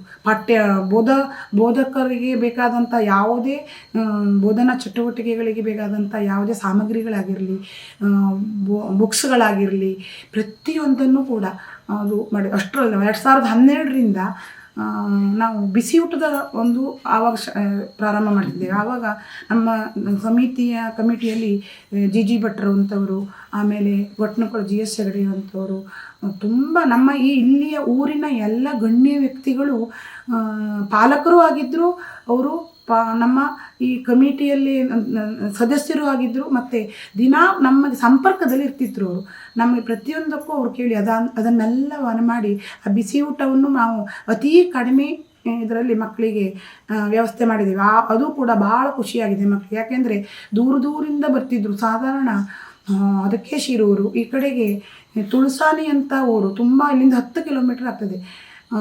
ಅಲ್ಲಿ ಈ ಎಲ್ಲ ಕಡೆ ಸಂತೆಗೋಳಿ, ಹೊಸಕೋಳಿ, ಗುಡ್ಡೆಬಾಳು, ಸಾಲ್ಕೋಡು ಎಲ್ಲ ಊರುಗಳಿಗೆ ಮಧ್ಯಾಹ್ನದವರು ಬುತ್ತಿ ತಕೊಂಡು ತಿನ್ನೋದ್ರಿಂದ ಮಕ್ಕಳು ಸರಿ ಆಹಾರ ಅವರಿಗೆ ಇದಾಗ್ತಿರಲಿಲ್ಲ. ಅದನ್ನು ಆರೋಗ್ಯ ದೃಷ್ಟಿಯಿಂದ ನಾವು ಅವರಿಗೆ ಯಾವ ಇದರ ತೊಂದರೆ ಆಗದಂತೆ ಅತಿ ಕಡಿಮೆ ವೆಚ್ಚದಲ್ಲಿ ಅವರಿಗೆ ಆ ಬಿಸಿ ಊಟನೂ ಸಿಗ್ತಾ ಇತ್ತು. ಈಗಲೂ ಸಿಗ್ತಾ ಇದೆ ಅಂತ ಅಂದ್ಕೊಂಡಿದ್ದೀನಿ, ಸಿಗ್ತಾ ಇದೆ ಈಗ. ಅಲ್ಲ ಅಂಥ ಸಂದರ್ಭದಲ್ಲಿ ಅಷ್ಟು ಆರ್ಥಿಕದಲ್ಲಿ ಕೂಡ ನಮ್ಮ ಇದು ಊರು ಈ ಅರೆಂಗಡಿ ಅಂತ ಗ್ರಾಮ ಸುತ್ತಮುತ್ತಲು ಯಾರೂ ದೊಡ್ಡ ಆರ್ಥಿಕವಾಗಿ ಯಾರೂ ಗಟ್ಟಿದ್ದವರಲ್ಲ. ಎಲ್ಲರೂ ಸಾಮಾನ್ಯ ಒಂದು ಮಧ್ಯಮ ವರ್ಗ ಸೇರಿದಂಥವರೇ ಆಗಿದ್ದಾರೆ. ಅದರಲ್ಲೂ ಕಡುಬಡವರು ತುಂಬ ಇದ್ದಾರೆ. ಆ ಕಡುಬಡವರಿಗೂ ಕೂಡ ಕೆಲವರಿಗೆ ನಾವು ನಮ್ಮ ಈ ಸಂಸ್ಥೆಯ ಆಡಳಿತ ಮಂಡಳಿಯಿಂದ ಏನಿತ್ತು ಅಂದರೆ ಸ್ವಲ್ಪ ರಿಯಾಯಿತಿ ಇತ್ತು ಅವರಿಗೆ. ಪಾಲಕರ ಪ್ರತಿನಿಧಿಯಾಗಿ ಕೆಲವರು ಪಾಲಕರು ಅವರೇ ಓದಿಸ್ತಾ ಇದ್ದರು. ಈ ಬಿಸಿ ಊಟದಲ್ಲಂತೂ ಅವ್ರ ಕೆಲ ನಾವು ಅವ್ರು ಏನಾದ್ರು ತಮ್ಮ ಒಂದು ಮನವಿಯನ್ನು ಅಥವಾ ರಿಕ್ವೆಸ್ಟ್ ಮಾಡಿಕೊಂಡ್ರೆ ನಮ್ಮ ಹತ್ರ, ನಾವು ಹೋಗಿ ಆಡಳಿತ ಮಂಡಳಿ ಹತ್ರ ಹೇಳಿದ್ರೆ ಇಲ್ಲ ಅಂತ ಹೇಳಿರಲ್ಲ, ಅಡ್ಡಿಲ್ಲ ಅವರಿಗೆ ಹಾಕಿ ಹಾಗೆ ಅವರಿಗೆ ಫ್ರೀ ಊಟವ ಕೊಡಿ. ವಾಹನಕ್ಕೂ ಕೂಡ ಕೆಲವರಿಗೆ ಬರಬೇಕು, ಈ ಶಾಲೆಗೆ ಬರಬೇಕು ಅಂತಿದ್ದೆ, ಫೀಸ್ ತುಂಬ ಕಡಿಮೆ ಇತ್ತು. ಹಾಗೆ ಶಿಕ್ಷಕರಿಗೂ ಅಂತ ಇಲ್ಲ ಗೌರವಧನ ಅಂತ ಕೊಡ್ತಾಯಿದ್ರು. ವಾಹನಕ್ಕೂ ಕೂಡ ಅವರು ಯಾರಿಗೆ ಸಾಧ್ಯವಾಗುತ್ತಾ ಇಲ್ವೋ ಸುಮಾರು ಪಾಲಕರಿಗೆ ಮಕ್ಕಳಿಗೆ ಆ ವಾಹನದ ಸೌಲಭ್ಯವನ್ನು ಫ್ರೀಯಾಗಿ ಒದಗಿಸ್ಕೊಟ್ಟಿದ್ದಾರೆ ನಮ್ಮ ಈ ಸ್ಥಳೀಯ ಕಮಿಟಿಯವರೇ. ಹೀಗಾಗಿ ಇಷ್ಟೇ ಅಲ್ಲ, ನಡೆಸುವುದು ತುಂಬ ಕಷ್ಟ, ಎಲ್ಲರಿಗೂ ಗೊತ್ತಿದ್ದ ವಿಷಯ. ಶಾಲೆ ಒಂದು ಇದರನ್ನು ಪ್ರೈವೇಟ್ ಸ್ಕೂಲನ್ನು ನಡೆಸುವುದು ಎಷ್ಟು ಕಷ್ಟ ನಡೆಸ್ತಾ ಇದ್ದವರಿಗೆ ಎಲ್ಲರಿಗೂ ಗೊತ್ತಿರ್ತದೆ, ನೋಡುವರಿಗೂ ಗೊತ್ತಿರ್ತದೆ. ಅಂಥ ಸಂದರ್ಭದಲ್ಲಿ ಯಾವುದೇ ಅನುದಾನ, ಸರ್ಕಾರದ ಯಾವುದೇ ಅನುದಾನ ಇಲ್ಲದೆ ಈ ಶಾಲೆಯನ್ನು 2000 ಇಷ್ಟರವರೆಗೂ ನಡೆಸ್ಕೊಂಡು ಬಂದಿದ್ದ ಆ ಊರಿನ ಸಹಕಾರ ಇಲ್ಲದೆ ಹೋದರೆ, ಪಾಲಕರ ಸಹಕಾರ ಇಲ್ಲದೆ ಹೋದರೆ ಯಾವುದೂ ನಡಲಿಕ್ಕೆ ಸಾಧ್ಯನೇ ಇಲ್ಲಾಗಿತ್ತು. ಅವರು ಅದನ್ನೆಲ್ಲ ನಡೆಸ್ಕೊಂಡು ಬಂದು ಮತ್ತು ಕೇಳೋಕ್ಕಿಂತ ಪೂರ್ವದಲ್ಲೇ ನನ್ನ ದೇಣಿಗೆ ಅಂತ ಕೊಟ್ಟವರು ತುಂಬ ಜನ ಇದ್ದಾರೆ. ಮತ್ತೊಂದು ಪಾಲಕರ ಸಮಿತಿ ಮಾಡಿದಾಗ ಫಸ್ಟು ಒಂದು ಸಮಿತಿ ಮಾಡಿ ನಾವು ನಮ್ಮ ಊರಲ್ಲಿ ನಾವು ಎಷ್ಟು ಸಾಧ್ಯನೋ ಅಷ್ಟನ್ನು ಸಂಗ್ರಹ ಮಾಡ್ತೇವೆ ಅಂತ ಹೇಳಿ ಪಾವತಿ ಪುಸ್ತಕವನ್ನೆಲ್ಲ ಮಾಡಿದಾಗ ಫಸ್ಟ್ ನಮಗೆ ನಮ್ಮ ಕರಿಕಾನಮ್ಮ ದೇವಿಯ ಪ್ರಧಾನ ಅರ್ಚಕರಾದಂಥ ಸುಬ್ರಹ್ಮಣ್ಯ ಭಟ್ರು ಅವರು ನಾವು ಶಾಲೆಯ ಪ್ರಾರಂಭದಿಂದಲೂ ಕೂಡ ತನ್ನ ಮಗಳು ಆ ಬೆಟ್ಟದ ತುದಿಯಲ್ಲಿ ಇದ್ದರೂ ಕೂಡ ಅವರು ಈ ಕಡೆಗೆ ನೆಂಟರ ಮನೆಯಲ್ಲಿ, ಅಕ್ಕನ ಮನೆಯಲ್ಲಿ ಆ ಮಗು 4 ವರ್ಷ ಅವಳಿಗೆ, ಆ ಮಗುವನ್ನು ತಂದೆ ಅಕ್ಕನ ಮನೆಯಲ್ಲಿ ಬಿಟ್ಟು ಒಂದು ವಾರಕ್ಕೆ ಒಂದ್ಸಲನೂ ನೋಡೋದು ಕಷ್ಟ ತಂದೆ ತಾಯಿನ ಆ ಮಗು ಅಲ್ಲಿಂದ ಈ ಶಾಲೆಗೆ ಹಾಕಿದ್ದಾರೆ. ಯಾಕೆಂದರೆ ನಮ್ಮೂರಲ್ಲಿ ಒಂದು ಇಂಥ ಪ್ರತಿಷ್ಠಿತ ಸಂಸ್ಥೆ ಆವಾಗಲೇ ನಮ್ಮ ಈ ಹೈಸ್ಕೂಲು ಮತ್ತು ಕಾಲೇಜಿನ ವಿದ್ಯಾರ್ಥಿಗಳು ರಾಜ್ಯ ಮಟ್ಟದವರೆಗೆ ಇದರ ಹೆಸರನ್ನು ಮಾಡಿದರು. ಅಷ್ಟು ರ್ಯಾಂಕುಗಳು ಗಳಿಸಿದ್ದು. ಅಲ್ಲಿಯ ಶಿಕ್ಷಕರು, ಅಲ್ಲಿಯ ಆ ಕಮಿಟಿಯ ಒಂದು ಸಹಕಾರ ಇಲ್ಲದೆ ಹೋದರೆ ಅಷ್ಟು ಮಾಡಲಿಕ್ಕೆ ಆಗ್ತಿರಲಿಲ್ಲ. ಅಂಥ ಸಂದರ್ಭದಲ್ಲಿ ಇದನ್ನೂ ಕೂಡ ನಾವು ಈ ಶಾಲೆ ಬುಡದಿಂದನೇ ಪ್ರಾರಂಭದಿಂದನೇ ಒಂದು ಸಂಸ್ಕಾರ ಕೊಟ್ಟು ಈ ಶಾಲೆ ಒಂದು ಅಷ್ಟು ದೊಡ್ಡ ಸಂಸ್ಥೆಯನ್ನಾಗಿ ಬೆಳೆಸಬೇಕು ಅನ್ನೋದ್ರಿಂದ ಅವರು ಪಾಲಕರು ಸಹಕಾರ ಕೊಡ್ತಿದ್ರು. ಆವಾಗಲೇ ಅವರು ಸುಬ್ರಹ್ಮಣ್ಯ ಭಟ್ರು ಹಾಕಿದ್ರು. ಅವರು ನಮ್ಮ ಎಲ್ಲ ಸಹಕಾರ ಪ್ರತಿಯೊಂದು ಹೆಜ್ಜೆ ಹೆಜ್ಜೆಗೂ ಅವರು ನಮ್ಮ ಜೊತೆಗಿದ್ದರು. ಮತ್ತು ಅಷ್ಟರಲ್ಲದೆ ಆ ಪಾವತಿ ಪುಸ್ತಕವನ್ನು ಮಾಡಿದಾಗ ಫಸ್ಟು ನಮಗೆ ಹಾರೈಸಿ ನಂದು ಇಷ್ಟು ನೀನು ತಗೋ, ಇದ್ರ ಮುಂದೆ ಒಳ್ಳೇದಾಗ್ತದೆ, ತಾಯಿ ಒಳ್ಳೇದು ಮಾಡ್ತಾಳೆ ಅಂಥೇಳಿ ನಮ್ಮ ಮನೆಗೆ ನನಗೆ ಒಂದು ಶಾಲೆಯ ಕಾಂಪೌಂಡಿನೊಳಗೆ ಒಂದು ಮನೆ ಕೊಟ್ಟಿದ್ದರು. ಅಲ್ಲಿ ಹೆಡ್ ಮಾಸ್ಟ್ರಿಗೆ ಅಂತ ಅದನ್ನು ಟರಾವ್ ಮಾಡಿ ಅಧ್ಯಕ್ಷರೇ ಮಾಡಿ ಬಂದು ಮುಖ್ಯ ಶಿಕ್ಷಕರಿಗೆ ಒಂದು ವಸತಿ ಅಂತ ಮಾಡಿದರು. ಅಲ್ಲಿಗೆ ಬಂದು ಸುಬ್ರಹ್ಮಣ್ಯ ಭಟ್ರು ಹಣವನ್ನು ಕೊಟ್ಟು ನಮಗೆ ಒಂದು ಪ್ರಾರಂಭ ಮಾಡಿಸಿದ್ರು. ಆಗ ಪ್ರತಿಯೊಬ್ಬರು ತಾನು ವಕೀಲರು, ನಾನು ಸರ್ಕಾರಿ ನೌಕರನೋ ಅಥವಾ ನಾನು ದೊಡ್ಡ ಹುದ್ದೆಯಲ್ಲಿರುವವ ಅಂತ ತಿಳಿದೆ ಪ್ರತಿಯೊಬ್ಬರ ಹತ್ರ 5 ರೂಪಾಯಿ ಕೊಟ್ಟರು, 10 ರೂಪಾಯಿ ಕೊಟ್ಟರು, 500 ರೂಪಾಯಿ ಕೊಟ್ಟರು ತಗೊಂಡು ಶಾಲೆಯನ್ನು ಕಟ್ಟಿದ್ದಾರೆ. ಅಲ್ಲಿ ಅವರ ಸಹಕಾರದಲ್ಲಿದೆ ಹೋದರೆ ಯಾವ ಯಾರೂ ಮುಂದಾಗ್ತಿರಲಿಲ್ಲ ಬರಲಿಕ್ಕೆ. ಅವ್ರ ಸಹಕಾರ ಇಲ್ಲದೆ ಹೋದರೆ ಈ ಶಾಲೆ ಇಷ್ಟು ಪ್ರಗತಿಯನ್ನು ಸಾಧಿಸಲಿಕ್ಕೂ ಸಾಧ್ಯ ಇರ್ತಿರಲಿಲ್ಲ. ಅಷ್ಟು ಸಹಕಾರದೊಂದಿಗೆ ಶಾಲೆ 2017ರವರೆಗೂ ಇತ್ತು. ಈಗಲೂ ಇದೆ ಅಂತ ಅಂದುಕೊಂಡಿದ್ದೇನೆ. ಆದರೆ ಈಗ ಜನರ ಒಂದು ಇದರಿಂದ ನಾನು 2022 ಮೇಲೆ ಬಿಟ್ಟ ನಂತರ ತುಂಬ ಜನ ಸಿಕ್ಕಿ ಹೇಳ್ತಾರೆ. ಆದರೆ ನಾನು ಹೇಳ್ತೇನೆ, ಇಲ್ಲ ನಡೀತದೆ, 1-2 ವರ್ಷ ಕಷ್ಟ ಆಗ್ತದೆ, ಎಲ್ಲರನ್ನ ಪ್ರೀತಿಗೊಳಿಸುವುದು ಕಷ್ಟ. ನಾವು ಹೇಗೆ ಅಂದರೆ ನಾವು ಇದೇ ಊರಿನಲ್ಲಿ ಹುಟ್ಟಿ ಬೆಳೆದು ಕಲಿತು ಇಲ್ಲಿಯ ಮಕ್ಕಳನ್ನೇ ಕರ್ಕೊಂಡು ಬಂದು ಇಲ್ಲಿಯ ಪಾಲಕರೇ ಗೊತ್ತಿದ್ದವರಾದ್ದರಿಂದ ನಮಗೆ ಏನಾಯಿತು ಅಂದರೆ ಕಷ್ಟ ಆಗಲಿಲ್ಲ. ಎಲ್ಲರೂ ಯಾರು ಹೇಗೆ ಅಂತ, ಮುಖಾಂಬೆ ಹೇಗೆ ಅಂತ ಪ್ರತಿಯೊಬ್ಬರಿಗೂ ಗೊತ್ತಿರ್ತಿತ್ತು, ಇಲ್ಲಿಯ ಆಡಳಿತ ಕಮಿಟಿಯ ಮೆಂಬರ್ಸ್ ಹೇಗೆ ಅಂತ ಪ್ರತಿಯೊಬ್ಬರಿಗೂ ಗೊತ್ತಿರ್ತಿತ್ತು. ಅದಕ್ಕಾಗಿ ಕಷ್ಟ ಆಗಲಿಲ್ಲ. ಆದರೆ ಈಗ ಕಷ್ಟ ಆಗದೇ ಇದ್ರೂ ಆರ್ಥಿಕವಾಗಿ ಬಹಳ ಕಷ್ಟ ಆಗಿದೆ, ಆದರೂ ನಡೆಸ್ಕೊಂಡು ಬಂದಿದ್ದಾರೆ ಅವರು. ಈ ಗಣ್ಣವರಿಗೆ 1-2 ವರ್ಷ ಕಷ್ಟ ಆಗ್ಬೋದು, ಮುಂದೆ ಚೆನ್ನಾಗಿ ನಡೀತದೆ. ಇದರ ಉತ್ತುಂಗದ ಶಿಖರವನ್ನು ನಾನು ನೋಡ್ತೇನೆ. ನಾನು ಬಿಡುವಾಗಲೂ ಹೇಳಿದ್ದೇನೆ, ನಮ್ಮ ಎಲ್ಲ ಅಧಿಕಾರಿಗಳ ಹತ್ರನೂ ಹೇಳಿದ್ದೇನೆ, ನಾನು ಬಿಟ್ಟು ಹೋದರೂ ಕೂಡ ನನ್ನ ಆಸೆ ಈ ಸಂಸ್ಥೆಯ ಒಂದು ಇನ್ನೂ ಉತ್ತುಂಗದಕ್ಕೆ ಹೋಗಬೇಕು. ಆಗ ಮೊದಲಿನ ಯಾವ ಒಂದು ಉಚ್ಛ್ರಾಯ ಸ್ಥಿತಿಯನ್ನು ಕಂಡಿತ್ತೋ ಅದಕ್ಕಿಂತ ಮೇಲೆ ಹೋಗಿ ಇನ್ನು ಆ ಶಾಲೆ ವಿರಾಜಿಸಬೇಕು ಅಂತ ನಾನು ಹೇಳೇ ಬಂದಿದ್ದೇನೆ. ಆದರೆ ಅಷ್ಟರೊಳಗೆ ಬರುವುದಕ್ಕಿಂತ ಮಧ್ಯೆ ಸ್ವಲ್ಪ ಬೇಸರ ಆಗಿರೋದು ಹೌದು. ಆದರೆ ಆ ಬೇಸರವನ್ನು ನಾನು ಹೇಗೆ ತಿಳ್ಕೊಳ್ತೇನೆ ಅಂತಂದರೆ ಋಣ ಅಂತ ಅಂದ್ಕೊಳ್ತೇನೆ. ನಾನು ಆಧ್ಯಾತ್ಮಿಕವಾಗಿ ನಾನು ಭಾಳ ದೇವರನ್ನು ನಂಬ್ತೇನೆ. ಆದ್ದರಿಂದ ಅಲ್ಲಿ ನನಗೆ ಅಷ್ಟೇ ಋಣ ಇತ್ತು. ಅಲ್ಲಿಯ ಅಷ್ಟು ವರ್ಷದ ಋಣ, ಅಲ್ಲಿಯ ನೆಲದ, ಅಲ್ಲಿಯ ಊಟದ, ಅಲ್ಲಿಯ ಅನ್ನದ ಋಣ ಇತ್ತು. ಅದಕ್ಕಾಗಿ ನಾನು ಇದ್ದೆ ಅಂತ ತಿಳ್ಕೊಳ್ತೇನೆ. ಆ ತಾಯಿಯ ಕಾಲನ ಅಡಿಯಲ್ಲಿದ್ದೆ ನಾನು. ಈಗ ತಾಯಿಯ ಪಾದಕ್ಕೆ ಹೋಗಿ ಮುಟ್ಟಿದ್ದೇನೆ ಅಂತ ಅಂದ್ಕೊಳ್ತೇನೆ. ಅದೇ ಕರ್ಸ್ಕೊಂಡಿದೆ ನನಗಲ್ಲಿ. ಆದರೆ ಅಲ್ಲಿದ್ದರೂ ಕೂಡ ಈ ಶಾಲೆಯನ್ನು ನಾನು ಇನ್ನೂ ಒಳ್ಳೆಯ ಸ್ಥಿತಿಯಲ್ಲಿ ನೋಡಲಿಕ್ಕೆ ಈಗಲೂ ಬಯಸ್ತೇನೆ. ನನ್ನ ಸಹಕಾರ, ನನ್ನ ಹತ್ರ ಏನು ಸಾಧ್ಯ ಇದೆಯೋ ಆ ಒಂದು ಪ್ರಾರ್ಥನೆ ನಾನು ಈ ದಿನಾಲೂ ಮಾಡ್ಕೊಳ್ತೇನೆ. ಆದರೆ ಬರುವಾಗ ಏನಾಯಿತು ಅಂತಂದರೆ, ನನಗೆ ಹೇಳಬಾರ್ದು, ವೈಯಕ್ತಿಕವಾಗಿ ಭಾಳ ನೊಂದಿದ್ದೇನೆ. ಆದರೆ ಶಾಲೆಯಿಂದಲೂ ಇರಬಹುದು, ಇಲ್ಲದೇ ಇರಬಹುದು. ಸ್ವಲ್ಪ ನನಗೆ ಆರೋಗ್ಯದಲ್ಲಿ 2008ರಿಂದ ನನಗೆ ಆರೋಗ್ಯ ಸ್ವಲ್ಪ ಇದಾಗಿತ್ತು. ಅದಕ್ಕೆ ಸ್ವಲ್ಪ ಸುಧಾರಿಸ್ಕೊಂಡಿದ್ದೆ. ಏನು ಅಂದರೆ ಸಕ್ಕರೆ ಕಾಯಿಲೆ ಬಂತು. ಅದು ಹೇಗೋ ನಡ್ಕೊಂಡೆ ಹೋಯಿತು. ಆದರೆ 2022ರಲ್ಲಿ ಬಿಡುಕ್ಕಿಂತ ಒಂದು 6 ತಿಂಗಳ ಪೂರ್ವದಲ್ಲಿ ನನಗೆ ಶಾಲೆಯಲ್ಲಿ ನನ್ನ ಕೆಲಸದಲ್ಲಿ ನನಗೆ ಸಹಕಾರ ಸಿಗಲಿಲ್ಲ. ಯಾಕೆಂದರೆ ಮೊದಲು 2016ರವರೆಗೆ ಯಾವುದೇ ಕ್ಲರ್ಕು, ಯಾವುದೇ ಇದಿರಲಿಲ್ಲ, ನಮ್ಮ ಶಾಲೆಯಲ್ಲಿ ವ್ಯವಸ್ಥೆ ಇರಲಿಲ್ಲ. ನಾನು ಹೆಡ್ ಮಾಸ್ಟ್ರು ಆಗಿದ್ದೆ, ಪಾಠ ಕಲಿಸಲು ಶಿಕ್ಷಕಿನೂ ಆಗಿದ್ದೆ, ಹಾಗೆ ಗುಮಾಸ್ತೇನೂ ಆಗಿದ್ದೆ. ಎಲ್ಲದನ್ನೂ ಮಾಡ್ಕೊಂಡು ಹೋಗಿದ್ದೆ. ಆದರೆ ನಾ ಮಾಡಿದ್ದೇನೆ ಅಂತಂದ್ರೆ ನನ್ನ ಹೆಮ್ಮೆ ಅಲ್ಲ ಅದು. ನನಗಷ್ಟು ಮಾಡಲಿಕ್ಕೆ ಅಷ್ಟು ಸಹಕಾರ ಕೊಟ್ಟಿದ್ದಾರೆ. ಇಲಾಖೆಯಿಂದನೂ ಕೂಡ ನನಗೆ ಮಾರ್ಗದರ್ಶನ ಸಿಕ್ಕಿದೆ. ಅದನ್ನೆಲ್ಲ ಈಗ ನನಗೆ ಅವರಿಗೆಲ್ಲ ಧನ್ಯವಾದ ಹೇಳಲಿಕ್ಕೆ ಒಂದು ಅವಕಾಶ ಸಿಕ್ಕಿದೆ ಈಗ. ಆದ್ದರಿಂದ 16ರ ನಂತರ ನಮಗೆ ಒಬ್ಬರನ್ನು ಸಹಾಯಕಿಯನ್ನು ಕೊಟ್ಟರು. ಅವರ ಸಹಾಯದಿಂದ ಮತ್ತು ಚೆನ್ನಾಗಿ ನಡೆಸಲಿಕ್ಕೆ ಅನುಕೂಲ ಆಯಿತು. ಶಿಕ್ಷಕರ ಸಹಕಾರವಂತೂ ತುಂಬ ಇದೆ. ಈಗ ಒಂದು ಗಾದೆನೇ ಇದೆ, 2 ಜಡೆಯನ್ನು ಕೂಡಿಸುವುದು ತುಂಬ ಕಷ್ಟ ಅಂತ. ಆದರೆ ನಾವು 14 ಜಡೆಗಳು ಒಂದಾಗಿದ್ದೀವಿ. ನಮಗೆ ಆಗಿದ್ದರಿಂದ ಒಳ್ಳೆಯ ಶಿಕ್ಷಣ ಕೊಡಲಿಕ್ಕೆ ಅನುಕೂಲ ಆಯಿತು, ಪಾಲಕರಿಗೂ ಖುಷಿ ಆಯಿತು. ಆದರೆ ನಮ್ಮಲ್ಲಿ ಆ ಥರ ಒಡಕುಗಳು, ಆ ಥರ ಒಂದು ಸೌಹಾರ್ದತೆ ಇಲ್ಲದೆ ಹೋದಿದ್ದರೆ, ನನ್ನ ಭಗಿನಿಯರು ನನಗೆ ಅಷ್ಟು ಸಹಕಾರ ಕೊಡದೇ ಹೋದಿದ್ದರೆ ಅಲ್ಲಿ ಶಿಕ್ಷಣ ಇಷ್ಟು ದಿನಗಳಿಗೆ ಅದು ಮುಚ್ಚುವ ಸ್ಥಿತಿಯಲ್ಲಿ ಇರ್ತಿತ್ತು. ಆದರೆ ನಾವು ಕೊಡುವಾಗ ಸತ್ಯಸಾಯಿ ಸಂಸ್ಥೆಗೆ ಕೊಡುವಾಗ ನಮ್ಮ ವಿದ್ಯಾರ್ಥಿಗಳಂದಾಗಲಿ ಶಿಕ್ಷಕರಾಗಲಿ ಎಲ್ಲದೂ ಕೂಡ ಒಳ್ಳೆಯ ಸ್ಥಾನದಲ್ಲಿದ್ದಾಗಲೇ ನಾವು ಅವರಿಗೆ ವಹಿಸಿದ್ದೇವೆ ಅನ್ನುವಂಥದ್ದೊಂದು ಸಂತೋಷ, ಆತ್ಮತೃಪ್ತಿ ಇದೆ. ಪಾಠಗಳಲ್ಲಿ ಹೇಳಬೇಕು ಅಂತಂದರೆ ಪಾಠಗಳಿಗೆ ಚೆನ್ನಾಗಿ ಶಿಕ್ಷಕರನ್ನು ಕೊಟ್ಟಿದ್ದರು. ನಾನು ಮೊದಲಿಂದನೂ ದೊಡ್ಡ ಕ್ಲಾಸುಗಳಿಗೆ ಮಾಡೋದ್ರಿಂದವ, ನಾನು ಪದವಿ ಶಿಕ್ಷಣವೂ ಹೊಂದಿದ್ರಿಂದವ ನಾನು ಹೆಚ್ಚಿನ ಮೇಲ್ ತರಗತಿಯನ್ನೇ ತಗೊಳ್ತಾ ಇದ್ದೆ. ಯಾಕೆ ಕಾರಣ ಇಷ್ಟೇ, ಈ ಉಳಿದ ಜವಾಬ್ದಾರಿಗಳು ಇರುವುದರಿಂದವ ಚಿಕ್ಕ ಮಕ್ಕಳನ್ನು ಸಂಭಾಳಿಸುವುದು ಭಾಳ ಕಷ್ಟ ಆಗ್ತಿತ್ತು. ಮಧ್ಯದಲ್ಲಿ ಯಾರ್ದೋ ಕಾಲ್ ಬಂದರೆ ಅಥವಾ ಇಲಾಖೆ ಅಧಿಕಾರಿಗಳ ನಮಗೆ ವಿಸಿಟಿಗೆ ಬಂದರೆ ಮಧ್ಯದಲ್ಲಿ ತರಗತಿ ಬಿಟ್ಟು ಹೋದರೆ, ಆ ಚಿಕ್ಕ ಮಕ್ಕಳನ್ನ ಬಿಟ್ಟು ಹೋದರೆ ಕಂಟ್ರೋಲ್ ಮಾಡಲಿಕ್ಕೆ ಆಗ್ತಾ ಇರಲಿಲ್ಲ. ಆ ಕಾರಣಕ್ಕಾಗಿ ನಾವು ಸ್ವಲ್ಪ ದೊಡ್ಡ ಮಕ್ಕಳನ್ನು ದೊಡ್ಡ ಕ್ಲಾಸನ್ನೇ ತಗೊಳ್ತಾ ಇದ್ದೆ. ಹೆಚ್ಚಿನ ಯಾವುದು ಮೇಲ್ ತರಗತಿಯೋ ಆ ತರಗತಿಯನ್ನೇ ನಾನು ಹ್ಯಾಂಡಲ್ ಮಾಡ್ತಾಯಿದ್ದೆ. ನಮ್ಮ ಶಿಕ್ಷಕರು ಕೂಡ ನೀವು ಅದನ್ನೇ ತಗೊಳ್ಳಿ, ನೀವು ಇಂಥದ್ದು ಮ್ಯಾಥಮೆಟಿಕ್ಸೇ ಕಲಿಸಿ ಟೀಚರ್ ಹೇಳ್ತಿದ್ರು.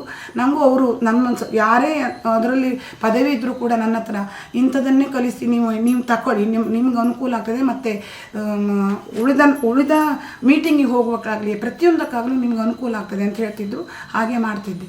ಆದರೆ ಈಗ 2017 ನಂತರ 2 ವರ್ಷ ಪಾತ್ರಪೇಕರ್ ಸರ್ ಮತ್ತು ಕರುಣಾತಾಯಿ ಇರುವಾಗ ನನಗೆ ದೊಡ್ಡ ತರಗತಿಗಳನ್ನೇ ಕೊಟ್ಟಿದ್ದರು. ನಾನು ಆ ತರಗತಿಗಳನ್ನೇ 7th ಸ್ಟ್ಯಾಂಡರ್ಡೇ ಇತ್ತು ಅವರು ಇರುವಾಗ.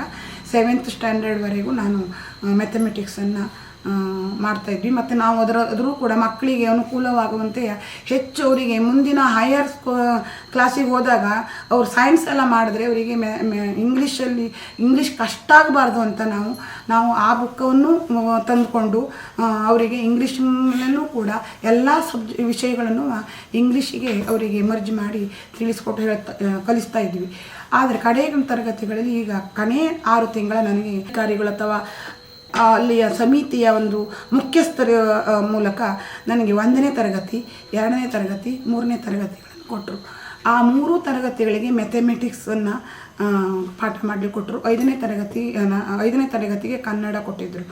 5ನೇ ತರಗತಿ ಕಷ್ಟ ಆಗಲಿಲ್ಲ. ಕನ್ನಡ ಹೇಳೋ ದೃಷ್ಟಿಯಿಂದ ಕಷ್ಟ ಆಗಲಿಲ್ಲ ಅಂತಲ್ಲ, ಅವ್ರಿಗೆ ಸ್ವಲ್ಪ ದೊಡ್ಡ ಮಕ್ಕಳಾದ್ರಿಂದ ನಾ ಎಷ್ಟೊತ್ತಿಗೆ ಬಂದರು ಅವ್ರಿಗೇನಾದರೂ ವರ್ಕ್ ಕೊಟ್ಟು ಬಂದರೆ ಅವ್ರು ನೋಡ್ಕೊಳ್ತಿದ್ರು, ಸುಲಭ ಆಗ್ತಿತ್ತು. ಆದರೆ ಈ 3 ತರಗತಿಗಳಿಗೆ ಕೊಟ್ಟಾಗ ಏನದು ಅವ್ರು ಪೆನ್ಸಿಲ್ ವರ್ಕ್ ಆದ್ದರಿಂದ ತುಂಬ ಲೈಟಾಗಿ ಬರೀತಿದ್ರು. ನನಗೆ ಕಾಣ್ತಾನೇ ಇರಲಿಲ್ಲ ಅವ್ರು ಬರೆಯುವಾಗ. ಏನನ್ನು ಒಂದು ತಿಂಗಳಿನ ಒಳಗಡೆಗೆ ನನಗೆ 2 ಕಣ್ಣು ಲೇಸರ್ ಟ್ರೀಟ್ಮೆಂಟ್ ಆಯಿತು. ಅಷ್ಟು ನನಗೆ ಕಣ್ಣು ಮೇಲೆ ಎಫೆಕ್ಟ್ ಆಯಿತು. ಪಾಠ ಮಾಡಲಿಕ್ಕಾಗ ಆದರೂ ನಾನು ಮಾಡೋದನ್ನು ನಿಲ್ಲಿಸಲಿಲ್ಲ. ನೀವು ಆ ಪಾಲಕರನ್ನು ಕೇಳಿದರೆ ಈಗ ಇದ್ದವರಿಗೆ ಗೊತ್ತಾಗ್ತದೆ ನಾವು ಪಾಠ ಮಾಡಿದ್ದೀನೋ ಇಲ್ಲವೋ ಅನ್ನುವಂಥದ್ದು. ಆ ಪಾಲಕರಿಗೆ ಆ ಮಕ್ಕಳಿಗೆ ಗೊತ್ತಿದೆ. ಅಷ್ಟು ಇಫೆಕ್ಟ್ ಆಯಿತು. ಆಮೇಲೆ ಸ್ವಲ್ಪ ದಿನದ ನಂತರ BP ಬಂತು. ನನಗೆ ಬಹಳ ಬೇಸರ ಆಗಿರೋದು ಅದು. ನಾನು ಎಷ್ಟು ರಿಕ್ವೆಸ್ಟ್ ಮಾಡಿದೆ. ಯಾಕೆ ರಿಕ್ವೆಸ್ಟ್ ಮಾಡಿದೆ ಅಂದರೆ, ನನಗೆ ಫಸ್ಟು ಸಾಯಿ ಟ್ರಸ್ಟ್ನವ್ರು ತಗೊಂಡಾಗ ಏನು ಹೇಳಿದ್ರು ಅಂದರೆ, ನಿಮಗೆ ಯಾವುದೇ ಸಮಸ್ಯೆ ಬಂದರೂ ಕೂಡ ನೀವು ನಮ್ಮಲ್ಲಿಗೆ ಬರೋದು ಬೇಡ, ನಾವು ಕಾರವಾರದಲ್ಲೋ ಎಲ್ಲೋ ಇರ್ತೇವೆ, ನೀವು ನಮ್ಮನ್ನು ಸಂಪರ್ಕಿಸೋದು ಬೇಡ. ಇಲ್ಲಿ ಸ್ಥಳೀಯ ಸಮಿತಿಯನ್ನು ಮಾಡಿದ್ದೇವೆ ನಾವು. ಆ ಸ್ಥಳೀಯ ಸಮಿತಿಯಲ್ಲಿ ಮುಖ್ಯಸ್ಥರು ಇರ್ತಾರೆ, ಅವರನ್ನು ನೀವು ಅವರಿಗೆ ನಿಮ್ಮ ಸಮಸ್ಯೆಯನ್ನು ಹೇಳ್ಕೊಳ್ಳಿ ಅಂತ ಹೇಳಿದ್ದು. ಆಗ ನಾನು ಈಗ ಉಳಿದ ಎಲ್ಲ ಸಹಶಿಕ್ಷಕಿಯರು ಎಲ್ಲ ನನ್ನ ಭಗಿನಿಯರು ಏನು ಮಾಡ್ತಿದ್ರು, ನನ್ನ ಹತ್ರ ಹೇಳ್ಕೊತಿದ್ರು ಅವ್ರ ಸಮಸ್ಯೆಯನ್ನು. ನನಗೆ ಸಾಧ್ಯ ಆದರೆ ಅಲ್ಲಿಗೆ ಅವರಿಗೆ ನಾನು ಅವರಿಗೆ ಪರಿಹಾರ ಕೊಡ್ತಿದ್ದೆ. ನನ್ನ ಹತ್ರ ಸಾಧ್ಯ ಆಗದೆ ಇರುವ ಪರಿಹಾರ ಆಗದೆ ಹೋದರೆ ಮಾತ್ರ ನಾನು ಇಲ್ಲಿಯ ಸ್ಥಳೀಯ ಕಮಿಟಿಯ ಮುಖ್ಯಸ್ಥರಿಗೆ ಹೇಳಿ ಅವರ ಮೂಲಕ ಮೊದಲು 2 ವರ್ಷ ಪಾತ್ರಪೇಕರ್ ಸರ್ ಇದ್ದಾಗಲೂ ಇದ್ದಿದ್ದರು. ಅವರು ನಮಗೆ ಮಾರ್ಗದರ್ಶನ ಕೊಟ್ಟು ಅವರು ಪರಿಹಾರ ಕೊಡ್ತಿತ್ತು. ಅವರ ನಂತರದ ದಿನಗಳಲ್ಲಿ ಹಾಗಾಗ್ತಿತ್ತು. ನಾನು ಹೇಳಿದರೆ ಅವ್ರು ಪರಿಹಾರ ಕೊಡೋದನ್ನೇ ಇರ್ತಿದ್ರು.